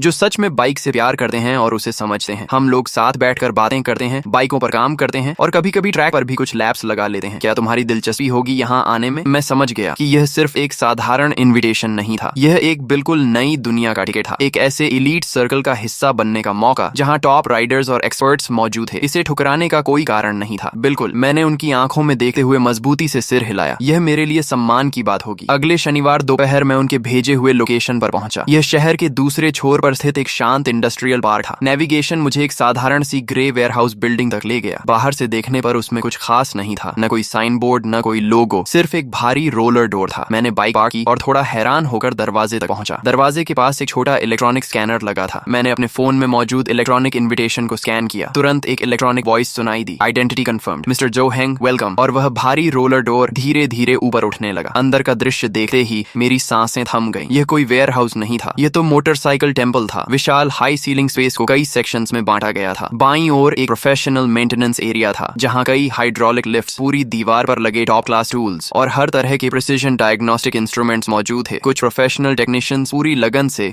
एक अप्रिलिया RSV4 की सर्विस कर रहे थे। दाईं ओर एक विशाल और चमकदार डिस्प्ले एरिया था जहां दुनिया की टॉप मोटरसाइकिल्स किसी आर्ट गैलरी की तरह स्पॉटलाइट्स के नीचे सजी हुई थी। हर बाइक बिल्कुल चमक रही थी और धातु की शानदार चमक बिखेर रही थी। सीधे सामने 2 मंजिला लाउंज एरिया था। नीचे बार काउंटर और सोफा जोन था, जबकि ऊपर बिलियर्ड्स रूम और सिमुलेटर एक्सपीरियंस जोन दिखाई दे रहा था। उस समय वहां 7-8 लोग छोटे छोटे ग्रुप्स में बैठकर बातचीत कर रहे थे। ली वेहान ने मुझे देखते ही मुस्कुराकर हाथ हिलाया और मेरी तरफ चले आए। कैसा लगा? मेरा सीक्रेट बेस बुरा नहीं है ना? उन्होंने पूछा। बुरा? यह तो उससे कहीं ज्यादा है, मैंने दिल से कहा। वेहान हंस पड़े। यहाँ सब अपने ही लोग हैं। अब मुझे ली सर मत कहा करो, लाओली या लीगे कह सकते हो। उन्होंने अपनापन दिखाते हुए मेरे कंधे पर हाथ रखा और मुझे बाकी सदस्यों से मिलवाया। सबसे पहले उन्होंने सुनहरे फ्रेम का चश्मा पहने एक सभ्य व्यक्ति की ओर इशारा किया। ये हैं डॉक्टर सन, रूजन हॉस्पिटल के कार्डियोथोरेसिक सर्जरी डिपार्टमेंट के सबसे बेहतरीन सर्जन्स में से एक। डॉक्टर सन ने मुस्कुराकर सिर हिलाया। फिर उन्होंने एक युवा व्यक्ति की ओर इशारा किया। ये हैं लॉयर जाओ। उसके बाद उन्होंने कंधों तक लंबे बालों वाले कलाकार जैसी पर्सनैलिटी रखने वाले व्यक्ति का परिचय कराया। ये हैं मिस्टर लिन। इन्होंने अपनी गेमिंग कंपनी बनाई थी जो अब स्टॉक मार्केट में लिस्टेड है। मिस्टर लिन ने मुस्कुराते हुए अपना ग्लास मेरी ओर उठाया। ली वेहन एक एक करके सभी का परिचय कराते गए। वहां मौजूद हर व्यक्ति अपने अपने क्षेत्र का इलीट था, लेकिन उन सभी में एक चीज समान थी, मोटरसाइकिल्स के प्रति हड्डियों तक उतर चुका जुनून। यह सच मायनों में एक टॉप लेवल सर्कल था। मैंने मुस्कुराकर सबसे हाथ मिलाया,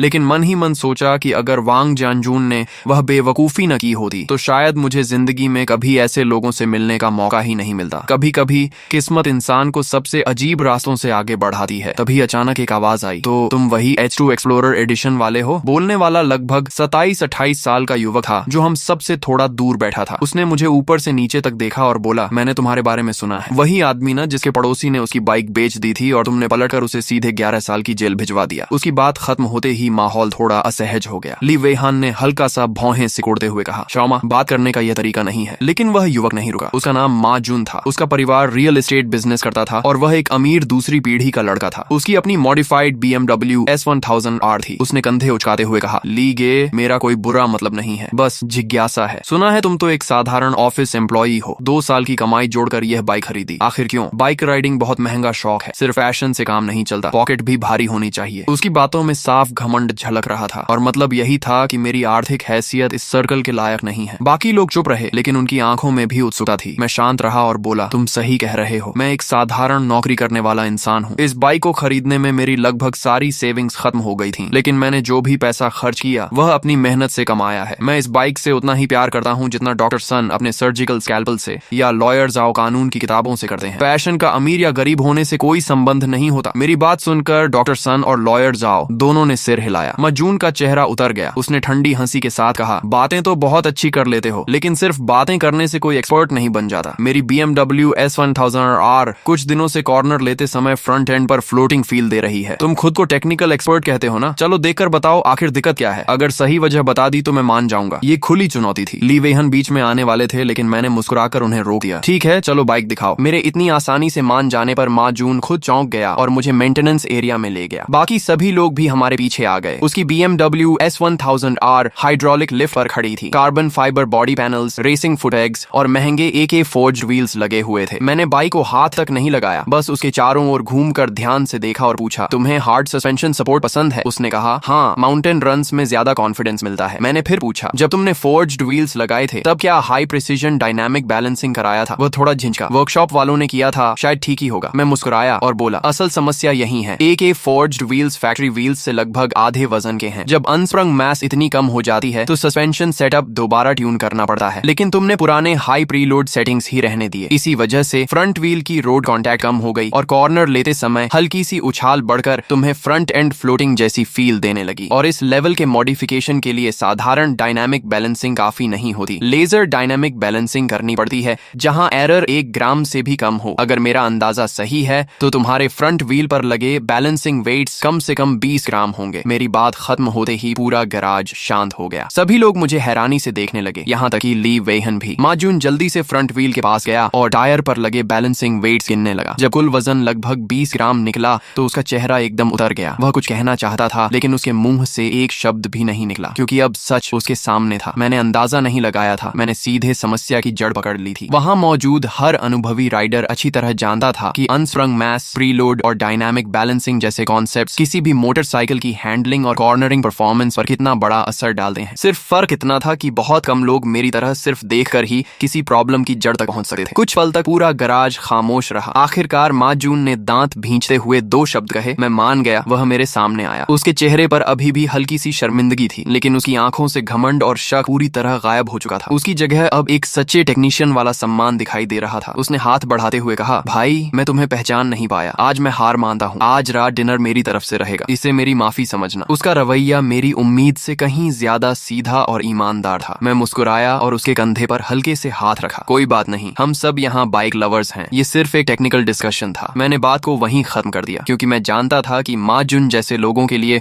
उनके सबसे बड़े गर्व को सामने से गलत साबित कर देना किसी भी अपमान या ताने से कहीं ज्यादा असरदार होता है। इस छोटी सी घटना ने पूरे माहौल को बदल दिया। उस दिन के बाद इस सर्कल में किसी ने भी मेरी नौकरी या मेरी साधारण बैकग्राउंड की वजह से मुझे कभी कम नहीं आंका। मैंने अपने नॉलेज और स्किल्स से सबका सम्मान जीत लिया था। तभी ली वेहान मेरे पास आए। उनकी आंखों में गर्व साफ दिखाई दे रहा था। जो हेंग, तुमने तो हमें भी चौंका दिया। मुझे अंदाजा ही नहीं था कि मोटरसाइकिल्स की तुम्हारी अंडरस्टैंडिंग इस लेवल तक पहुंच चुकी है। मैंने मुस्कुराकर कहा, बस मुझे मशीन्स को समझना पसंद है। उन्होंने सिर हिलाया। नहीं, ये सिर्फ शौक या रिसर्च नहीं है, ये टैलेंट है। फिर उन्होंने मेरी आंखों में देखते हुए गंभीर आवाज में कहा, क्या तुमने कभी सोचा है कि अपने इस पैशन को अपना करियर बना सकते हो? मैं एक पल के लिए चौंक गया। लीगे, आपका मतलब? उन्होंने बिना रुके कहा, मेरी रेसिंग टीम में एक टेक्निकल डायरेक्टर की जगह खाली है। मैं उन्हें हैरानी से देखने लगा। उन्होंने आगे कहा, मेरे पास एक सेमी प्रोफेशनल रेसिंग टीम है, होंगयुआन पावर रेसिंग टीम। हम डोमेस्टिक ट्रैक रेस और नेशनल चैंपियनशिप्स में हिस्सा लेते हैं। पहले हमारी टीम का टेक्निकल हेड एक इटालियन इंजीनियर था, लेकिन कुछ समय पहले वह फैमिली रीजंस की वजह से अपने देश लौट गया। तब से मैं किसी ऐसे इंसान की तलाश में हूँ जो सिर्फ टेक्नोलॉजी ही नहीं समझता हो, बल्कि मोटरसाइकिल से सच्चा प्यार भी करता हो। आज तुम्हें देखकर मुझे पूरा यकीन हो गया कि उस पोजीशन के लिए तुम सबसे सही इंसान हो। उनकी यह बात मेरे दिमाग में किसी बम की तरह फटी। रेसिंग टीम का टेक्निकल डायरेक्टर, यह हर मोटरसाइकिल लवर का ड्रीम जॉब था। अपने पैशन और करियर को एक साथ जीने का मौका। मैं कुछ पल चुप रहा, लेकिन मैं तो सिर्फ एक प्रोजेक्ट मैनेजर हूँ। मेरे पास रेसिंग टीम का कोई एक्सपीरियंस नहीं है। ली वेहान मुस्कुराए। एक्सपीरियंस समय के साथ आ जाएगा, लेकिन मशीन्स को समझने की तुम्हारी टैलेंट कोई सिखा नहीं सकता। मैं तुम्हें तुम्हारी मौजूदा सैलरी से 3 गुना ज्यादा पैकेज दूंगा। इसके अलावा टीम की परफॉर्मेंस पर प्रॉफिट शेयरिंग भी मिलेगी। तुम्हारा काम सिर्फ बाइक्स की मॉडिफिकेशन, सस्पेंशन ट्यूनिंग, सेटअप और ट्रैक डेटा एनालिसिस संभालना होगा। फिर उन्होंने मेरी आंखों में देखते हुए पूछा, तो क्या तुम अपनी जिंदगी की सबसे बड़ी चैलेंज एक्सेप्ट करने की हिम्मत रखते हो? उनकी आंखों में पूरा विश्वास था। मैं समझ गया कि वह बिल्कुल भी मजाक नहीं कर रहे थे। मेरा दिल तेजी से धड़कने लगा। एक तरफ मेरी स्टेबल, सेफ और कंफर्टेबल व्हाइट कॉलर जॉब थी, और दूसरी तरफ मेरा सबसे बड़ा पैशन, मेरा सपना और एक बिल्कुल नई दुनिया मेरा इंतजार कर रही थी। मैंने ज्यादा देर तक सोचा ही नहीं। इंसान को जिंदगी में कितनी बार ऐसा मौका मिलता है कि वह वही काम करे जिससे वह सबसे ज्यादा प्यार करता हो। मैं पहले ही जिंदगी में बहुत से मौके खो चुका था। इस बार मैं अपने सपने को हाथ से नहीं जाने देना चाहता था। मैंने ली वेहान की आंखों में देखते हुए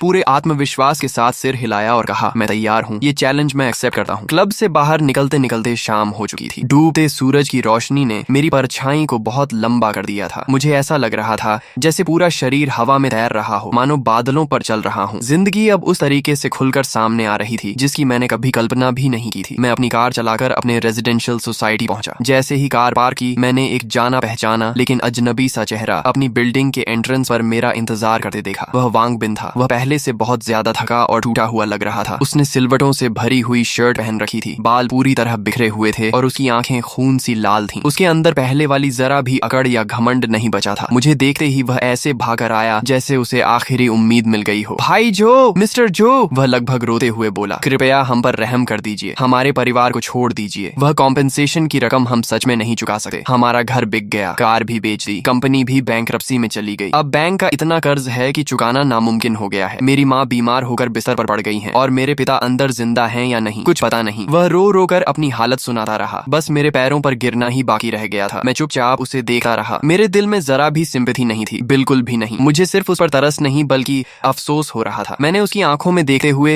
एक एक शब्द साफ कहा, आज जो कुछ भी तुम झेल रहे हो वह मैंने नहीं किया। यह सब तुमने और तुम्हारे पिता ने अपने हाथों से चुना था। जिस दिन तुम लोगों ने दूसरों की प्रॉपर्टी और उनकी डिग्निटी को रौंदने का फैसला किया था, उसी दिन तुम्हें सोच लेना चाहिए था कि एक दिन इसका यही अंजाम होगा। इतना कहकर मैंने इंस्टॉलमेंट रीपेमेंट अग्रीमेंट उसके हाथ में दिया और सीधे बिल्डिंग के अंदर चला गया। पीछे से वांग बिन की निराशा भरी चीखें और गालियां सुनाई देती रहीं, लेकिन अब मुझे कोई फर्क नहीं पड़ता था। वह और मैं बहुत पहले ही दो अलग अलग दुनिया के इंसान बन चुके थे। मेरी दुनिया सितारों जितनी विशाल थी, रेसिंग ट्रैक और दूर तक फैले सपनों की दुनिया, जबकि उसकी दुनिया सिर्फ उसी गहरे गड्ढे तक सिमट चुकी थी जिसे उसने अपने ही हाथों से खोदा था और जिसका नाम था कॉन्सिक्वेंसेस। जिस दिन मैंने मिस्टर चेन को अपना रेजिग्नेशन लेटर दिया, उन्हें जरा भी हैरानी नहीं हुई। वह बस मुस्कुराए और अपने सबसे कीमती दा होंग पाओ टी का एक कप बनाकर मुझे दिया। फिर बोले, मुझे पता था कि तुम्हारे जैसा ड्रैगन एक दिन न एक दिन समंदर में जरूर जाएगा। मेरा यह छोटा सा तालाब तुम्हें हमेशा नहीं रोक सकता। हम दोनों ने बहुत देर तक कारों, भविष्य और अपने सपनों के बारे में बातें की। जाते समय उन्होंने मेरे कंधे पर हाथ रखकर कहा, अब से होंगयुआन टेक्नोलॉजी के सारे कोऑपरेशन प्रोजेक्ट्स तुम ही हमारी कंपनी के साथ कोऑर्डिनेट करोगे। इसे तुम्हारे नए टेक्निकल डायरेक्टर बनने का पहला वेलकम गिफ्ट समझो। और हाँ, ये जगह हमेशा तुम्हारा अपना घर रहेगी। मेरा दिल भावुक हो गया और मैंने जोर से सिर हिला दिया। एक अच्छा लीडर सिर्फ तुम्हारा बॉस नहीं होता, बल्कि जिंदगी का सबसे बड़ा बेनिफैक्टर भी होता है। मैंने अपनी पुरानी सुबह 9 से शाम 5 वाली नौकरी को अलविदा कह दिया और आधिकारिक रूप से उस दुनिया में कदम रखा जहां हर तरफ इंजन ऑयल और पेट्रोल की खुशबू बसी हुई थी। होंगयुआन पावर रेसिंग टीम का बेस ली वेईहान के प्राइवेट क्लब से भी कहीं ज्यादा बड़ा और प्रोफेशनल था। यहाँ कोई आलीशान डेकोरेशन नहीं था, सिर्फ ठंडी धातु और बेहद सटीक इंस्ट्रूमेंट्स थे। विशाल डस्ट फ्री वर्कशॉप के अंदर 3 heavy modified Yamaha R1M racing bikes खड़ी थी। हर एक की कॉस्ट इतनी ज्यादा थी कि आम इंसान उसकी कल्पना भी नहीं कर सकता था। दूसरी मंजिल पर डेटा एनालिसिस सेंटर था, जहां दर्जनों हाई परफॉर्मेंस कंप्यूटर्स एक विशाल डिस्प्ले स्क्रीन से जुड़े हुए थे, जिन पर तरह तरह के जटिल टेलीमेट्री डेटा कर्व्स लगातार चमक रहे थे। यही वह जगह थी जहां मुझे आने वाले समय में अपनी असली लड़ाई लड़नी थी। रेसिंग टीम के मैनेजर का नाम झांग ताओ था। लगभग 40 साल का, सांवली त्वचा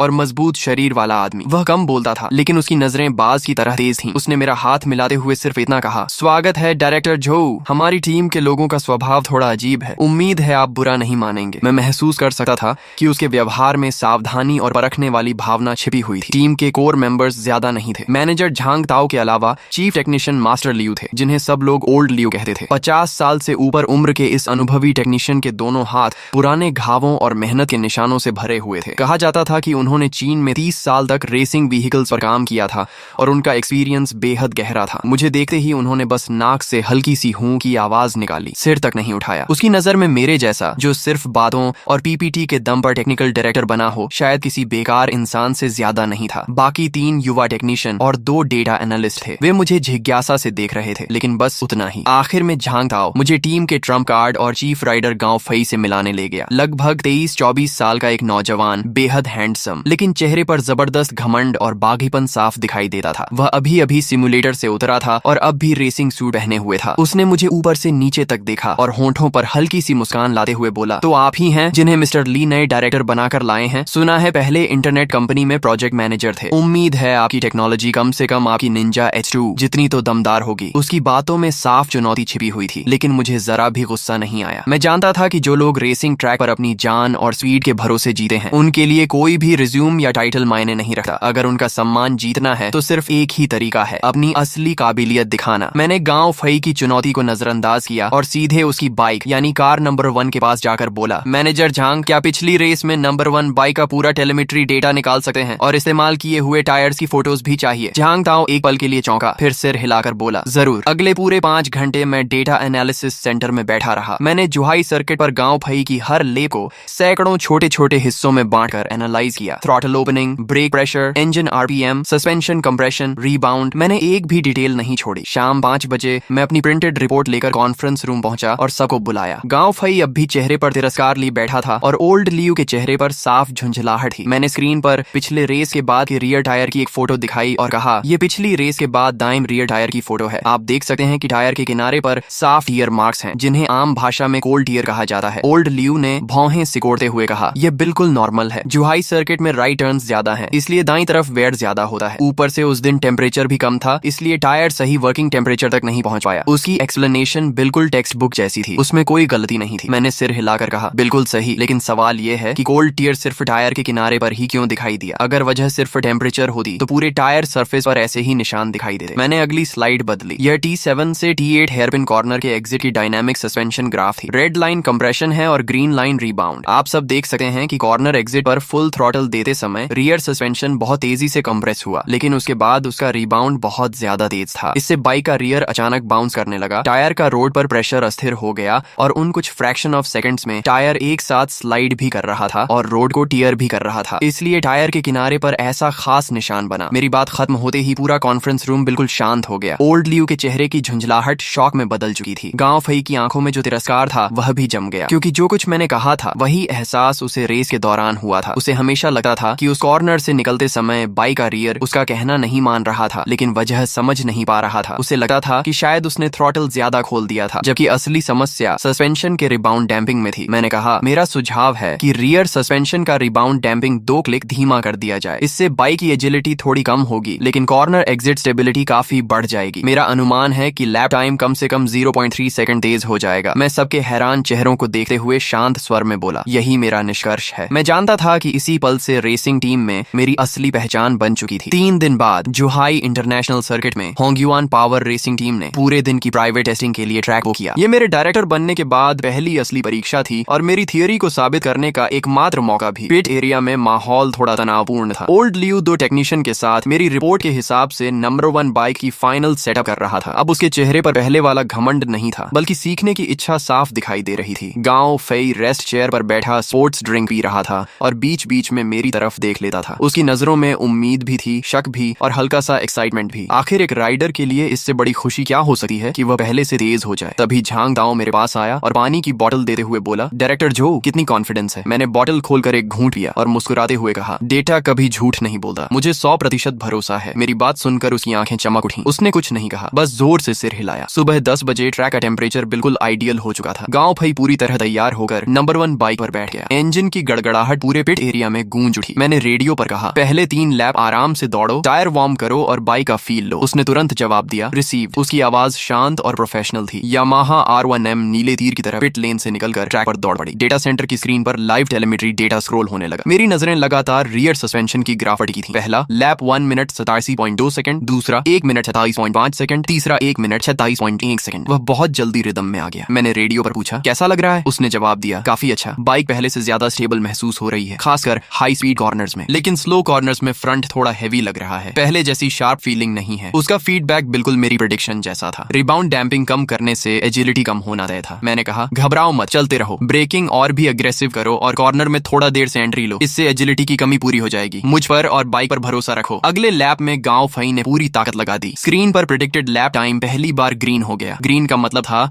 कि वह अपना पर्सनल बेस्ट तोड़ने वाला है। पूरे पिट एरिया में सबने सांस रोक ली। जैसे ही उसने फिनिश लाइन पार की, टाइमर 1 मिनट 35.7 सेकंड पर रुक गया। उसका पर्सनल बेस्ट पूरे 0.4 सेकंड से टूट चुका था। पिट एरिया में हल्की सी खुशी की आवाज गूंज उठी। ओल्ड लियू ने भी अनजाने में अपनी मुट्ठी भींच ली, लेकिन गांव फई फिर भी संतुष्ट नहीं था। उसने रेडियो पर कहा, अब भी नहीं, लगता है मैं लिमिट पर पहुंच गया हूँ। T9 हाई स्पीड कॉर्नर में अभी भी फुल स्पीड से जाने की हिम्मत नहीं हो रही। हमेशा लगता है बाइक कंट्रोल से बाहर हो जाएगी। वह जुहाई सर्किट के सबसे मुश्किल कॉर्नर की बात कर रहा था, जहां स्पीड 200 किलोमीटर प्रति घंटा से भी ऊपर पहुंच जाती थी और जहां राइडर की हिम्मत और बाइक की सेटअप दोनों की असली परीक्षा होती थी। मैंने स्क्रीन पर नजरें गड़ा दी। सस्पेंशन का सेटअप तो बिल्कुल सही था, फिर दिक्कत कहाँ थी? मैंने सस्पेंशन डेटा से नजर हटाकर चैसी जियोमेट्री डेटा देखना शुरू किया, rake angle, trail, wheel base. तभी मेरे दिमाग में एक साहसी आइडिया आया। मैंने तुरंत आदेश दिया, गांव फई तुरंत पिट में वापस आओ। बाइक पिट बॉक्स में लौटी। गांव फई ने हेलमेट उतारकर हैरानी से पूछा, क्या हुआ? मैंने उसकी तरफ देखे बिना सीधे ओल्ड लियू से कहा, master Liu, front fork triple clamp खोलिए और फ्रंट फोर्क को 5 मिलीमीटर नीचे कर दीजिए। मेरी बात सुनते ही वहां मौजूद हर इंसान स्तब्ध रह गया। ओल्ड लियू की आंखें फैल गईं। डायरेक्टर जो, आप मजाक तो नहीं कर रहे? फ्रंट फोर्क नीचे करने का मतलब है रेक एंगल कम करना और ट्रेल छोटा करना। बाइक ज्यादा एजाइल तो होगी, लेकिन हाई स्पीड कॉर्नर में और भी ज्यादा अनस्टेबल हो जाएगी। ये तो बिल्कुल उल्टी ट्यूनिंग है। उसकी बात सबके मन की आवाज थी। ये रेसिंग सेटअप के लगभग हर नियम के खिलाफ था। गांव फई भी घबरा गया। हाँ डायरेक्टर, अगर ऐसा किया तो मैं D9 में और भी नहीं जा पाऊंगा। मैंने सबकी तरफ देकर सिर हिलाया और शांत स्वर में कहा, नहीं, तुम लोग सिर्फ रेक एंगल और ट्रेल देख रहे हो, लेकिन एक सबसे महत्वपूर्ण चीज भूल रहे हो, सेंटर ऑफ ग्रेविटी। हमारी R1M को एक्सट्रीम लाइट वेट बनाने के लिए बहुत सारे कार्बन फाइबर पार्ट्स लगाए गए हैं, इसलिए इसका सेंटर ऑफ ग्रेविटी पहले से ही स्टॉक बाइक से ऊंचा है। और गांव फई, तुम्हारी राइडिंग स्टाइल में बॉडी हैंग ऑफ भी बहुत ज्यादा है। इन दोनों वजहों से हाई स्पीड कॉर्नर में राइडर और बाइक का कंबाइंड सेंटर ऑफ ग्रेविटी एक क्रिटिकल पॉइंट से ऊपर चला जाता है, इसलिए सस्पेंशन कितना भी ट्यून कर लो, तुम्हें हमेशा इंस्टेबिलिटी महसूस होगी। मैं फ्रंट हाइट 5 मिलीमीटर कम करके पूरी बाइक का सेंटर ऑफ ग्रेविटी नीचे लाना चाहता हूँ, ताकि सेंटर ऑफ ग्रेविटी की स्टेबिलिटी जियोमेट्री बदलने से आने वाली इंस्टेबिलिटी को पूरी तरह बैलेंस कर दे। ये बहुत रिस्की है, लेकिन कोशिश करने लायक है। मेरी ये पूरी थ्योरी सबको किसी काल्पनिक कहानी जैसी लगी। ओल्ड लियू और गाओ फई दोनों मेरी बातें सुनकर पूरी तरह हैरान रह गए। पिट एरिया एक बार फिर गहरी खामोशी में डूब गया। वहां मौजूद हर इंसान मुझे ऐसे देख रहा था जैसे मैं कोई पागल हूँ। आखिरकार झांग ताओ ने चुप्पी तोड़ी। उसने पहले गांव फई की तरफ देखा, फिर मेरी तरफ, और दृढ़ आवाज में कहा, डायरेक्टर जो की बात मानो। उसकी यह एक बात अंतिम फैसला साबित हुई। ओल्ड लियू के मन में अब भी ढेरों सवाल थे, लेकिन फिर भी उसने टूल्स उठाए और काम शुरू कर दिया। लगभग आधे घंटे बाद सारी एडजस्टमेंट पूरी हो गई। गांव फई बेहद घबराए हुए मन से एक बार फिर बाइक लेकर ट्रैक पर उतर गया। इस बार टीम का हर सदस्य ट्रैक के किनारे सेफ्टी वॉल के पीछे खड़ा होकर उसे देख रहा था। D9 हाई स्पीड कॉर्नर, उसने एपेक्स को पार किया, फुल थ्रॉटल, और इस बार उसने सचमुच पूरा थ्रॉटल खोल दिया। अगले ही पल मेरे हेडसेट में गांव फई की जोशीली चीख गूंज उठी। एक्साइटमेंट के कारण उसकी आवाज तक बदल गई थी। मैंने कर दिखाया, हे भगवान,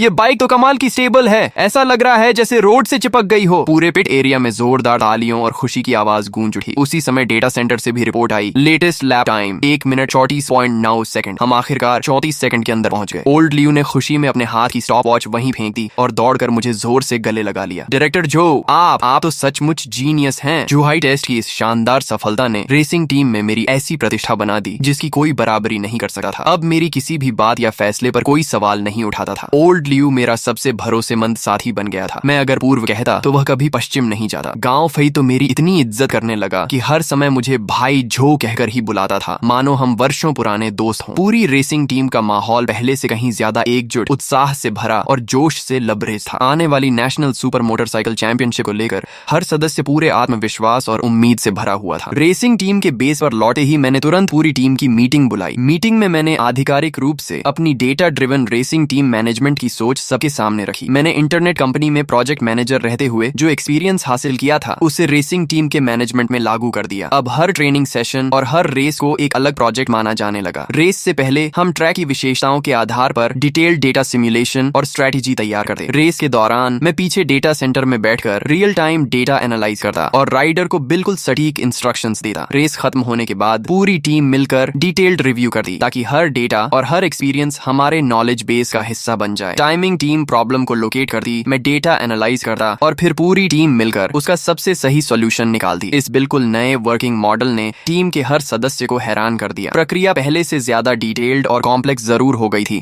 लेकिन एफिशिएंसी और एक्यूरेसी कई गुना बढ़ चुकी थी। पूरी होंग्युआन पावर रेसिंग टीम अब एक नई तरह से प्रोग्राम की गई प्रिसीजन मशीन की तरह तेजी और अनुशासन के साथ चलने लगी। कुछ दिनों बाद ली वेइहान बेस का निरीक्षण करने आए। उन्होंने टीम का पूरी तरह बदला हुआ माहौल और हर सदस्य की आंखों में चमकती उम्मीद देखी तो मेरी जमकर तारीफ की। जो हैंग, मैंने सचमुच सही इंसान चुना था। तुम टीम के लिए सिर्फ टेक्नोलॉजी नहीं लाए, बल्कि एक नई सोल लेकर आए हो। इस साल का चैंपियनशिप टाइटल मैं हर हाल में जीकर रहूंगा। उनकी महत्वाकांक्षा ने मेरे भीतर भी नई आग जला दी। चैंपियन बनना हर रेसिंग ड्राइवर और रेसिंग टीम का सबसे बड़ा सपना और सबसे बड़ा सम्मान होता है। लेकिन ठीक उसी समय जब हम पूरी ताकत से चैंपियनशिप की तैयारी कर रहे थे, रेसिंग सर्कल से एक अच्छी खबर नहीं बल्कि चिंता बढ़ाने वाली खबर आई। हमारे पुराने राइवल तियानलू रेसिंग टीम ने भी जुहाई सर्किट में एक सीक्रेट टेस्ट किया था और उनके एस राइडर लिन फेंग ने हैरान कर देने वाला लैप टाइम निकाला था, 1 मिनट 34.5 सेकंड। ये टाइम हमारी टेस्टिंग के दौरान गांव फई के बेस्ट लैप से पूरे 0.4 सेकंड तेज था। रेसिंग की दुनिया में 0.4 सेकंड का अंतर किसी विशाल खाई से कम नहीं होता। ये खबर मिलते ही टीम के अंदर जो कॉन्फिडेंस पैदा हुआ था, उस पर जैसे किसी ने ठंडा पानी डाल दिया। गांव फई का चेहरा तो और भी ज्यादा गंभीर हो गया। लिन फेंग उसका बचपन से राइवल था। कार्टिंग के दिनों से दोनों लगातार एक दूसरे से भिड़ते आए थे। दोनों की एबिलिटी लगभग बराबर थी और कोई भी किसी से हार मानने को तैयार नहीं रहता था। लेकिन अब सामने वाला उससे 0.4 सेकंड आगे निकल चुका था। यह उसके लिए बहुत बड़ा मानसिक झटका था। गांव फई न्यूज देखते हुए बुदबुदाया, ये नामुमकिन है, वह इतना तेज कैसे हो सकता है? उनकी बाइक भी हमारी जैसी जैसी R1M है, मॉडिफिकेशन भी लगभग वही है। चाहे उनका टेक्नीशियन कितना भी अच्छा हो, सिर्फ सेटअप बदलकर 0.4 सेकंड का फायदा नहीं मिल सकता। ओल्ड ल्यू ने भी भौहें सिकोड़ ली। तियानलू टीम का टेक्निकल डायरेक्टर एक जापानीज इंजीनियर है, नाम दुबियान शियोंगी। रेसिंग सर्कल में उसकी काफी रेप्यूटेशन है, एक्सपीरियंस भी बहुत है, लेकिन उसका सेटअप हमेशा कंजर्वेटिव रहता है। ऐसा लैप टाइम उसकी स्टाइल जैसा बिल्कुल नहीं लगा। मैंने तुरंत कंप्यूटर खोला और तियानलू टीम के पिछले सीजन की सभी रेस वीडियोस और पब्लिक डेटा निकाल ली। मैं frame by frame Lin Feng की राइडिंग देखने लगा, उसकी racing line, braking point, corner entry और राइडिंग स्टाइल को बार बार एनालाइज करता रहा। पूरा दोपहर डेटा सेंटर में बंद रहने के बाद आखिर शाम तक मुझे असली वजह मिल गई। मैंने तुरंत पूरी टीम को फिर से मीटिंग रूम में बुलाया। स्क्रीन पर मैंने 2 वीडियोस साथ साथ चला दी। बाईं तरफ T9 कॉर्नर में फुल थ्रॉटल के साथ गांव फई का वीडियो था और दाईं तरफ उसी कॉर्नर में लिन फेंग का वीडियो। मैंने सबकी तरफ देकर पूछा, बताइए क्या फर्क दिखाई दे रहा है? सबकी नजरें स्क्रीन पर टिक गईं। सबसे पहले गांव फई बोला, रेसिंग लाइन अलग लग रही है। लिन फेंग मुझसे बाद में टर्न करता है और कॉर्नर में बाहर की तरफ से एंट्री लेता है। मैंने सिर हिलाया, सही कहा, लेकिन ये सबसे महत्वपूर्ण बात नहीं है। असली फर्क कॉर्नर एग्जिट में है। मैंने दोनों वीडियोस ठीक उसी पल पर पॉज कर दिए जब दोनों बाइक्स कॉर्नर से बाहर निकल रही थीं। फिर मैंने कहा, इन दोनों बाइक्स की बॉडी पोजीशन देखो। गांव फई की बाइक एग्जिट के समय लगभग सीधी हो चुकी है, लेकिन लिन फेंग की बाइक अभी भी बहुत बड़े लीन एंगल पर है। वह लगभग मोटो जीपी राइडर जैसी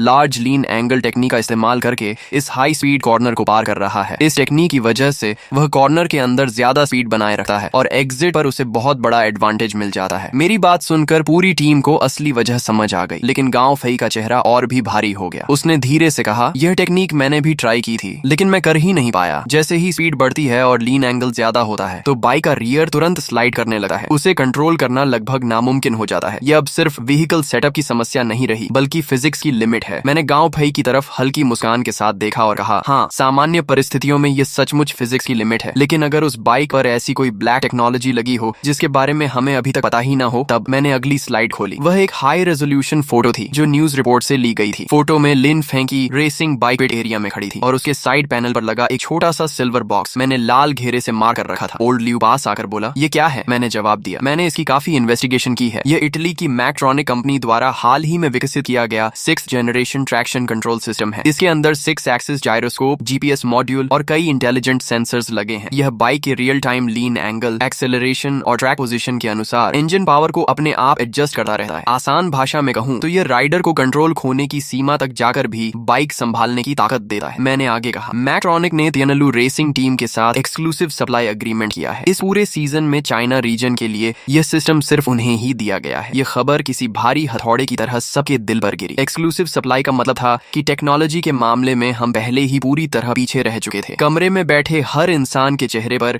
निराशा साफ दिखाई देने लगी। तभी मैंने सबकी तरफ देखकर मुस्कुराते हुए कहा, किसने कहा कि अगर उनके पास है तो हम नहीं बना सकते? मैं व्हाइट बोर्ड के पास गया और बड़े अक्षरों में लिखा, Hongyun power TCU independent development project officially started. मेरे मुंह से निकले शब्द, हम खुद बनाएंगे, पूरे मीटिंग रूम में किसी बम की तरह गूंज उठे। हर कोई मुझे ऐसे देख रहा था जैसे मैं अपना मानसिक संतुलन खो चुका हूँ। सबसे पहले ओल्ड ल्यू उछल कर खड़ा हुआ, डायरेक्टर जो, आप मजाक तो नहीं कर रहे? ये स्पैनर और स्क्रू ड्राइवर से बनने वाली चीज नहीं है। ये ECU है, इलेक्ट्रॉनिक्स है, प्रोग्रामिंग है, एल्गोरिदम्स हैं। इसके अंदर लगा एक चिप और एक लाइन कोड भी हमारी पूरी टीम की टेक्निकल नॉलेज से कहीं ज्यादा कॉम्प्लेक्स है। हम इसे किससे बनाएंगे? प्यार से बिजली पैदा करेंगे क्या? उसकी उत्तेजना ही सबके मन की आवाज थी। गांव भाई भी चिंता से बोला, भाई जो, क्या यह फैसला थोड़ा ज्यादा जल्दबाजी वाला नहीं है? मैं जानता हूँ कि आप हार नहीं मानना चाहते, लेकिन बिना उम्मीद की लड़ाई भी नहीं लड़ सकते। मैंने हाथ उठाकर सबको शांत किया। मुझे पता है यह मुश्किल है, शायद सुनने में पागलपन लगे, लेकिन मुश्किल होने का मतलब हार मान लेना नहीं होता, और पागलपन का मतलब यह भी नहीं कि वह असंभव है। मैं व्हाइट बोर्ड के सामने गया और मार्कर उठाकर 3 बड़े बॉक्स बनाए। एक टॉप लेवल TCU सिर्फ 3 हिस्सों से बनता है। पहला, हार्डवेयर। इसमें high performance micro controller, 6 axis gyroscope, GPS module, wheel speed sensors और दूसरे कंपोनेंट्स होते हैं। ये कोई एलियन टेक्नोलॉजी नहीं है, हम इन्हें खुद नहीं बना सकते, लेकिन ग्लोबल मार्केट से खरीद सकते हैं। ये सिर्फ बजट और सप्लाई चेन का सवाल है। मिस्टर ली हमारा पूरा साथ देंगे। दूसरा, सॉफ्टवेयर। हार्डवेयर से मिलने वाले डेटा को रियल टाइम में कोर एल्गोरिदम तक पहुंचाने वाला मजबूत एम्बेडेड सिस्टम चाहिए। इसके लिए टॉप क्लास एम्बेडेड इंजीनियर्स चाहिए। ऐसे लोग कम हैं, लेकिन मिल सकते हैं। तीसरा और सबसे महत्वपूर्ण हिस्सा, एल्गोरिदम। मैंने सबसे बड़ा बॉक्स बनाते हुए कहा, lean angle, acceleration, wheel speed difference जैसे ठंडे डेटा को इंजन पावर के सबसे सटीक कंट्रोल में बदलना ही असली चुनौती है। इसके लिए व्हीकल डायनामिक्स और कंट्रोल थ्योरी के सबसे बड़े एक्सपर्ट की जरूरत होगी। यही 3 किले हैं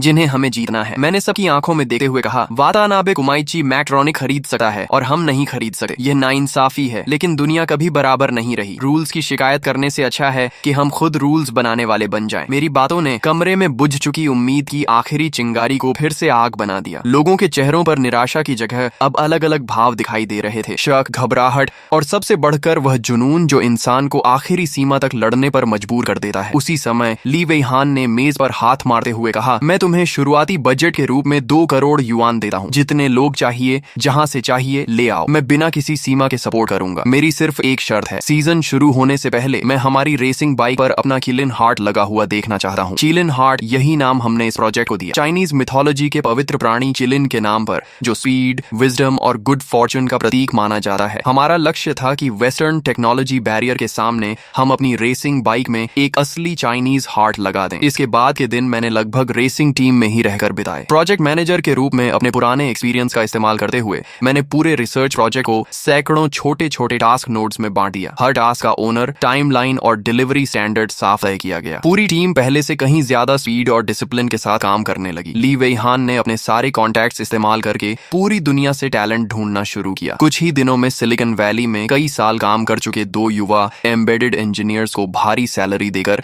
हमारी टीम में शामिल कर लिया गया। हार्डवेयर और सॉफ्टवेयर की समस्या लगभग हल हो गई, लेकिन सबसे महत्वपूर्ण एल्गोरिदम एक्सपर्ट अभी भी नहीं मिल रहा था। हमने कई यूनिवर्सिटी प्रोफेसर्स और रिसर्च इंस्टीट्यूट्स के साइंटिस्ट्स का इंटरव्यू लिया, लेकिन या तो उनकी थ्योरी प्रैक्टिकल रेसिंग से बहुत दूर थी या फिर उन्हें मोटर स्पोर्ट में कोई रुचि नहीं थी। दिन बीते जा रहे थे और पूरा प्रोजेक्ट सबसे महत्वपूर्ण जगह पर अटक गया था। ठीक तभी जब मैं पूरी तरह परेशान था, मेरे पुराने बॉस मिस्टर चेन का फोन आया। उन्होंने पूछा, जो हेंग, सुना है तुम किसी खास एक्सपर्ट की तलाश कर रहे हो। मैंने तुरंत कहा, जी मिस्टर चेन, क्या आपके पास कोई रिकमेंडेशन है? उन्होंने कहा, एक कैंडिडेट है, लेकिन पता नहीं तुम उसे मना पाओगे या नहीं। वह बचपन से जीनियस रहा है, गिफ्टेड प्रोग्राम से पढ़ाई की, फिर MIT से रोबोटिक्स और ऑटोमेटिक कंट्रोल में PhD की। आज वह चाइना की एक टॉप ऑटोनोमस ड्राइविंग कंपनी का चीफ साइंटिस्ट है। उसका नाम है लिन यी, लेकिन उसका स्वभाव बहुत अजीब है। टेक्नोलॉजी के अलावा उसे किसी चीज में दिलचस्पी नहीं। उसे मनाकर बाहर लाना आसान नहीं होगा। मैंने तुरंत उसका नाम नोट कर लिया। मुझे एहसास हो गया था कि यही हमारे प्रोजेक्ट का आखिरी मिसिंग पीस है। अगले 3 दिन मैंने लिन यी की लिखी हर रिसर्च पेपर और उसके लीड किए गए हर प्रोजेक्ट का गहराई से अध्ययन किया। फिर एक दिन मैं उसकी कंपनी के बाहर पूरा दोपहर उसका इंतजार करता रहा। शाम को एक युवा बाहर निकला। उसने मोटे फ्रेम वाला चश्मा पहना हुआ था, चेक शर्ट पहनी थी और उसके कपड़े देखकर साफ लगा था कि उसे अपनी अपीयरेंस की बिल्कुल परवाह नहीं। मैं तुरंत उसके पास गया। डॉक्टर लिन, उसने मुझे संदेह से देखा। आप कौन? मैंने कहा, मेरा नाम जो हेंग है। मैं होंगयुआन पावर रेसिंग टीम का टेक्निकल डायरेक्टर हूँ। उसने भौहें सिकोड़ ली और मुड़कर जाने लगा। मुझे रेसिंग में कोई दिलचस्पी नहीं। मैंने तुरंत कहा, लेकिन आपको डायनामिक एनवायरनमेंट में मल्टी सेंसर फ्यूजन और प्रेडिक्टिव कंट्रोल एल्गोरिदम में तो दिलचस्पी जरूर होगी। मेरी यह एक लाइन सुनकर उसके कदम वहीं रुक गए। वह धीरे धीरे मेरी तरफ मुड़ा। पहली बार उसके चश्मे के पीछे छिपी आंखों में चमक दिखाई दी। मैंने आगे कहा, जब 300 किलोमीटर प्रति घंटा की स्पीड से दौड़ती हुई एक मोटरसाइकिल 60 डिग्री लीन एंगल पर कॉर्नर में झुकी है, तब टायर और रोड के बीच दुनिया का सबसे जटिल और सबसे खूबसूरत फिजिक्स पैदा होता है। जायरोस्कोप से मिलने वाले एटीट्यूड डेटा और GPS से मिलने वाले ट्रैक कर्वेचर प्रेडिक्शन को मिलाकर अगर हम 0.01 सेकंड बाद ट्रैक्शन की क्रिटिकल लिमिट का अनुमान लगा सकें, तो क्या यह उस सेल्फ ड्राइविंग कार से कहीं ज्यादा रोमांचक नहीं है जिसे आप भीड़ भाड़ वाली सड़कों पर चलाना चाहते हैं? मेरी बात मानो ऐसी चाबी बन गई जिसने उसके दिल में छिपे टेक्नोलॉजी के जुनून का दरवाजा खोल दिया। लिन यी काफी देर तक मुझे देखता रहा, फिर हल्की मुस्कान के साथ बोला, दिलचस्प, कल मुझे अपनी रेसिंग टीम दिखाना। लिन यी का टीम में शामिल होना किलिन हार्ट प्रोजेक्ट के लिए किसी लाइफ इंजेक्शन से कम नहीं था। बेस पर आने के पहले ही दिन उसने किसी से कोई बात नहीं की, सीधे डेटा सेंटर में गया और खुद को अंदर बंद कर लिया। पूरे 48 घंटे तक वह बाहर नहीं निकला। 2 दिन बाद वह लाल आंखों, बिखरे बालों और हाथ में जटिल मैथमेटिकल फॉर्मूला से भरे ड्राफ्ट पेपर्स का बड़ा पुलिंदा लेकर बाहर आया। बाहर आते ही उसने हम सब की तरफ देखा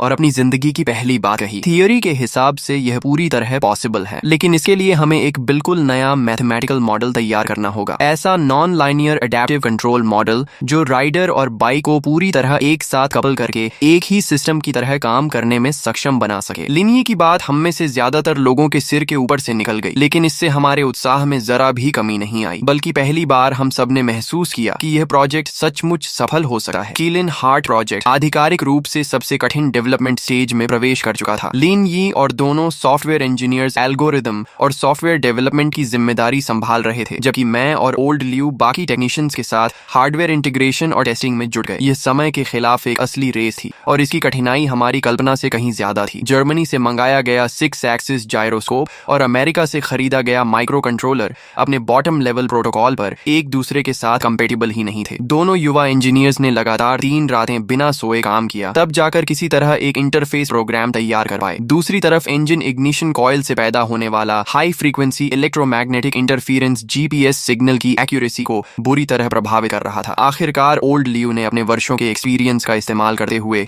एरोस्पेस ग्रेड शील्डिंग मटेरियल की कई लेयर्स हमारे टीसीयू मॉड्यूल के चारों तरफ लगाई। तब जाकर यह समस्या हल हुई। लेकिन सबसे बड़ी मुश्किल अब भी एल्गोरिदम ही था। लिनी का बनाया हुआ शुरुआती मॉडल बेंच टेस्ट पर तो बिल्कुल परफेक्ट काम करता था, लेकिन जैसे ही उसे असली रेसिंग बाइक पर लगाया गया सब कुछ बदल गया। पहली बार जब गांव फई किलिन हार्ट प्रोटोटाइप लगी ट्रेनिंग बाइक लेकर ट्रैक पर उतरा तो वह लगभग बाइक से गिर ही गया था। लिनी का चेहरा भी बेहद भारी हो गया। वह कंप्यूटर स्क्रीन पर भरे एरर कोड्स को घूरता रहा, लेकिन एक शब्द भी नहीं बोला। यह पहली बार था जब इस जीनियस को असली असफलता का सामना करना पड़ा। लेबोरेटरी में परफेक्ट दिखने वाला मॉडल असली रेसिंग ट्रैक की केओस और अनसर्टेनिटी के सामने पूरी तरह बिखर गया था। पहली बार पूरी टीम का माहौल बिल्कुल टूट गया। लगातार 15 दिनों से ज्यादा समय तक हर इंसान रोज सिर्फ 3-4 घंटे ही सो रहा था। इतना जबरदस्त प्रेशर था कि सबकी फिजिकल और मेंटल कंडीशन जवाब देने लगी थी। कुछ लोग अब धीरे धीरे यह कहने लगे कि मेरा फैसला शुरुआत से ही बहुत ज्यादा रिस्की था। यहाँ तक कि झांग दाओ भी एक दिन मुझे अलग ले जाकर बोला, डायरेक्टर झो, मुझे पता है कि आप बहुत प्रेशर में हैं, लेकिन सीजन शुरू होने में अब ज्यादा समय नहीं बचा। क्या हमें कोई बैकअप प्लान तैयार नहीं कर लेना चाहिए? मैं अच्छी तरह समझ गया कि उसका बैकअप प्लान क्या था। उसका मतलब था किलिन हार्ट प्रोजेक्ट छोड़कर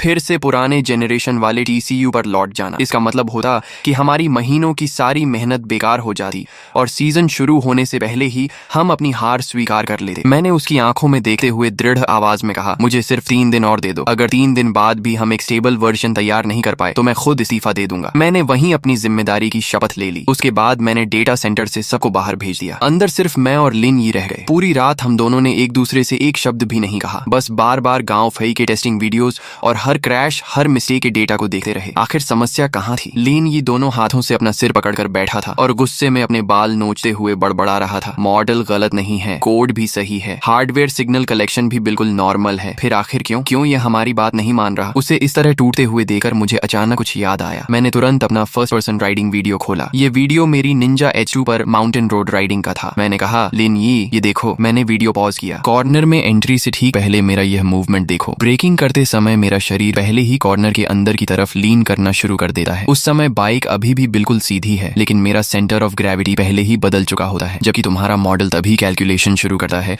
जब जायरोस्कोप बाइक का लीन एंगल डिटेक्ट करता है। तुमने सबसे महत्वपूर्ण वेरिएबल को पूरी तरह इग्नोर कर दिया है और वह है राइडर। तुम्हारा मॉडल सिर्फ एक मशीन मॉडल है। तुम राइडर को सिर्फ बाइक पर रखा हुआ एक फिक्स्ड वेट मान रहे हो, लेकिन असलियत में एक महान राइडर का शरीर और उसका सेंटर ऑफ ग्रेविटी पूरे व्हीकल कंट्रोल सिस्टम का सबसे महत्वपूर्ण हिस्सा होता है। वह अपने शरीर से बाइक की मूवमेंट को पहले ही प्रेडिक्ट करता है, उसे गाइड करता है और उसकी डायनामिक बिहेवियर को बैलेंस करता है। मेरी बात किसी बिजली की तरह लीनी के दिमाग में कौन थी? उसकी आंखें अचानक चमक उठी। वह लगभग चिल्लाते हुए बोला, समझ गया, प्रेडिक्टिव कंट्रोल। मुझे मॉडल में rider behaviour based predictive control module जोड़ना होगा। सीट के नीचे लगे प्रेशर सेंसर्स और हैंडल बार तथा फुटपैग पर लगे पोजीशन सेंसर्स की मदद से राइडर की इंटेंशन पहले ही डिटेक्ट करनी होगी। बाइक लीन होने से पहले ही सिस्टम को राइडर के अगले मूवमेंट का अनुमान लगाकर इंजन पावर स्ट्रेटेजी बदलनी होगी। ये सिर्फ मशीन कंट्रोल नहीं होगा, बल्कि एक असली human machine collaborative control model होगा। इतना कहते ही वह अचानक कुर्सी से उछलकर व्हाइट बोर्ड के सामने पहुंचा और पागलों की तरह नए मैथमेटिकल फॉर्मूलाज लिखने लगा। मैं उसकी आंखों में जलते जुनून को देख रहा था और उसी पल मुझे यकीन हो गया कि आखिरकार हमें सफलता का दरवाजा खोलने वाली असली चाबी मिल चुकी थी। 3 दिन बाद जब गांव फई एक बार फिर टेस्ट बाइक चलाकर ट्रैक से वापस लौटा तो उसने कुछ नहीं कहा। वह चुपचाप लिनी के सामने आया, अपना हेलमेट उतारा और उसके सामने गहराई से झुककर प्रणाम किया। डॉक्टर लिन, धन्यवाद। आपने एक ऐसी दहाड़ती हुई मशीन बना दी है जो खुद सोच सकी है। नेशनल सुपर मोटरसाइकिल चैंपियनशिप के पहले राउंड में अब सिर्फ एक हफ्ता बचा था। हमारा किलिन हार्ट ECU आखिरकार फाइनल वर्जन टेस्टिंग सफलतापूर्वक पूरी कर चुका था। हमने उसे एक शानदार कार्बन फाइबर बॉक्स के अंदर इंस्टॉल किया जो देखने में बिल्कुल किसी फैक्ट्री ओरिजिनल पार्ट जैसा लगता था। गोपनीयता बनाए रखने के लिए हमने उसके ऊपर एक साधारण डेटा लॉगर का लेबल चिपका दिया। हमारी कोर टीम के अलावा किसी को भी नहीं पता था कि इस छोटे से ब्लैक बॉक्स के अंदर पूरी चैंपियनशिप का भविष्य बदल देने वाली ताकत छिपी हुई है। शंघाई रवाना होने से एक रात पहले ली वेई हान खुद बेस पर आए और हम सबको विदा करने पहुंचे। उन्होंने कोई जोशीला भाषण नहीं दिया, उन्होंने सिर्फ अपना ग्लास उठाया, टीम के हर सदस्य की तरफ झुककर सम्मान से प्रणाम किया और कहा, आप सबका धन्यवाद। परिणाम चाहे जो भी हो, आप सब होंग्युआन पावर टीम के हीरो हैं। शुक्रवार शंघाई इंटरनेशनल सर्किट। आसमान बादलों से ढका हुआ था और हवा में आने वाली बड़ी लड़ाई का तनाव साफ महसूस हो रहा था। पूरा पिट एरिया लोगों से भरा हुआ था। सभी टीम्स अपनी बाइक्स और इक्विपमेंट के साथ पूरी तैयारी में थीं। तियनलू रेसिंग टीम का पिट हमारे हमारे ठीक तिरछे सामने था। उनका आत्मविश्वास साफ दिखाई दे रहा था। मैकेनिक्स, इंजीनियर्स और सपोर्ट स्टाफ सब ऐसे खड़े थे जैसे चैंपियनशिप पहले ही जीत चुके हों। उनका स्टार राइडर लिन फेंग कई रिपोर्टर्स से घिरा हुआ मुस्कुरा रहा था। उनका जापानीज टेक्निकल डायरेक्टर दू बियान शियोंग यी हाथ बांधे पिट गेट पर खड़ा हमें घूर रहा था। उसकी आंखों में तिरस्कार और घमंड साफ झलक रहा था। दूसरी तरफ हमारी होंगयुआन पावर टीम बिल्कुल शांत थी। हमने किसी भी मीडिया इंटरव्यू से इनकार कर दिया और बिना शोर मचाए अपनी तैयारी में लगे रहे। बाहर वालों की नजर में हम सिर्फ एक ऐसी टीम थे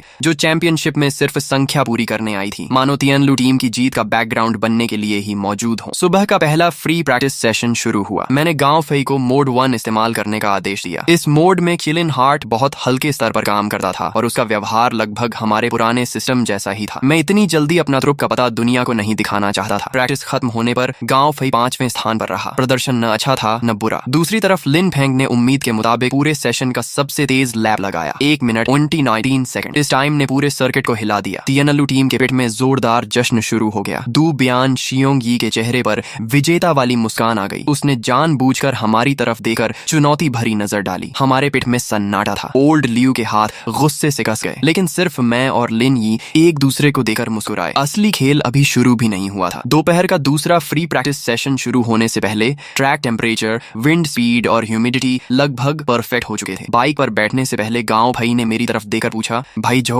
फिर से मोड 1? मैंने सिर हिलाकर मना कर दिया। मैंने रेडियो उठाया और शांत आवाज में आदेश दिया, सभी लोग ध्यान दें, किलिन सिस्टम को मोड 3 पर स्विच करो। Code name awakening. मोड 3 हमारा सबसे आक्रामक और सबसे पागलपन भरा सेटअप था। इसमें इंजन की पूरी ताकत आजाद कर दी जाती थी और बाइक का कंट्रोल पूरी तरह राइडर और सिस्टम की परफेक्ट अंडरस्टैंडिंग पर छोड़ दिया जाता था। गांव फई की आंखों में आग सी जल उठी। रिसीव्ड। नीली यामाहा R1M बिजली की तरह ट्रैक पर निकल गई। इस बार उसकी बॉडी लैंग्वेज सुबह से बिल्कुल अलग थी। ऐसा लग रहा था जैसे किसी खूंखार जानवर की सारी जंजीरें खोल दी गई हों। वह पहले कॉर्नर की तरफ ऐसी स्पीड और प्रिसीजन से झपटी जैसी पहले कभी नहीं देखी गई थी। डेटा सेंटर में लिन यी की उंगलियां कीबोर्ड पर इतनी तेज चल रही थीं कि उनकी परछाइयां तक दिखाई दे रही थीं। वह हर पैरामीटर पर रियल टाइम नजर रखे हुए था और किसी भी इमरजेंसी के लिए तैयार था। मेरी नजर सिर्फ टाइमिंग स्क्रीन पर जमी हुई थी। Sector 1 purple, sector 2 purple. Purple का मतलब था पूरे सेशन का सबसे तेज टाइम। स्क्रीन देख रहे हर इंसान ने यह चौंकाने वाला नजारा देख लिया। सबकी नजरें नीले रंग की नंबर 46 बाइक पर टिक गईं। होंगयुआन पावर पागल हो गई क्या? नंबर 46 कौन है? गांव भाई ने आखिर खाया क्या है? चारों तरफ चर्चा शुरू हो गई। तियानलू टीम के पिट में दू बियान शियोंग यी के चेहरे की मुस्कान गायब हो गई। उसने झटके से टाइमिंग मॉनिटर छीन लिया और ट्रैक की तरफ घूरने लगा। लिन फेंग ने भी रिपोर्टर से बात करना बंद कर दिया और गंभीर चेहरे के साथ बड़ी स्क्रीन देखने लगा। आखिरी कॉर्नर, आखिरी स्प्रिंट और अगले ही पल गांव फई बिजली की तरफ फिनिश लाइन पार कर गया, मानो समय उसी पल थम गया हो। टाइमिंग स्क्रीन पर चमकते लाल अंकों ने हर किसी की आंखें खोल दी। 1 मिनट 8 सेकंड, नया ट्रैक रिकॉर्ड। पूरा पिट एरिया कुछ सेकंड के लिए बिल्कुल शांत हो गया। फिर अगले ही पल चारों तरफ जबरदस्त शोर, तालियां और हैरानी की आवाजें गूंज उठी। हमारे होंगयुआन पावर पिट में हर कोई खुशी से एक दूसरे को गले लगाने लगा। कोई उछल रहा था, कोई चिल्ला रहा था। 50 से ऊपर उम्र वाले ओल्ड लियू की आंखों में भी आंसू आ गए। ट्रैक पर गांव फई ने फ्रंट व्हील उठाकर शानदार व्हीली करते हुए टीम को सलाम किया। इंजन की दहाड़ उसकी जीत की गर्जना बन चुकी थी, लेकिन हमारी खुशी ज्यादा देर नहीं चली। दू बियान शियोंग ये गुस्से से लाल चेहरा लिए 2 टेक्नीशियंस के साथ सीधे हमारे पिट के सामने आ पहुंचा। उसने मुझे ऐसे घूरा जैसे कोई घायल जंगली जानवर अपने दुश्मन को देख रहा हो। तुम लोगों ने आखिर किया क्या है? मैंने शांत मुस्कान के साथ रेसिंग बाइक पर लगे उस साधारण से ब्लैक बॉक्स की तरफ इशारा किया और कहा, मिस्टर दू बियान, आपको परिचय कराता हूँ। यह हमारा खुद विकसित किया हुआ ट्रैक्शन कंट्रोल सिस्टम है। इसका नाम है किलिन। दू बियान शियोंग यी का चेहरा शंघाई के बादलों से भी ज्यादा काला पड़ गया। उसने दांत भींचते हुए कहा, सेल्फ डेवलप्ड? उसकी आवाज में अविश्वास और तिरस्कार दोनों थे। तुम जैसे एमेचर लोग रिसर्च की बात करते हो? मजाक मत करो। तुमने हमारा डेटा चुराया है या कोई इलीगल तरीका इस्तेमाल किया है? वह अपना सारा संयम खोकर चीखने लगा। उसके आरोप सुनकर मैं सिर्फ मुस्कुराया और शांत स्वर में बोला, मिस्टर दू बियान, हारने के बाद बहाने बनाना सिर्फ इंसान को और छोटा बनाता है, और जहां तक एमेचर होने की बात है, रविवार की फाइनल रेस आपको उसका जवाब दे देगी। इतना कहकर मैं मुड़ा और सीधे अपने पिट के अंदर चला गया। पीछे से उसकी गुस्से भरी चीखें लगातार सुनाई देती रहीं। पूरे दोपहर तियानलू टीम का पिट भारी तनाव में डूबा रहा। उन्होंने कई इमरजेंसी मीटिंग्स की। मुझे पूरा यकीन था कि वे हमारी रेस वीडियोस बार बार देखकर हमारी स्पीड का राज ढूंढने की कोशिश कर रहे होंगे, लेकिन उन्हें सिर्फ निराशा ही मिलने वाली थी। चिलिन की असली ताकत किसी एक रेसिंग लाइन या किसी एक कॉर्नर में नहीं थी। उसकी सबसे बड़ी शक्ति यह थी कि वह राइडर को अपनी लिमिट से भी आगे जाने का कॉन्फिडेंस देता था। ये साइंस भी था और किसी चमत्कार से कम भी नहीं। ऐसी चीज जिसे वे कभी कॉपी नहीं कर सकते थे। आखिरकार रविवार आ गया, फाइनल रेस डे। मौसम बिल्कुल साफ था। सूरज पूरी चमक के साथ ट्रैक पर रोशनी बिखेर रहा था। स्टार्ट लाइन के ऊपर लगी 5 लाल लाल बत्तियां एक एक करके जलने लगी और पूरे सर्किट में मौजूद हर इंसान की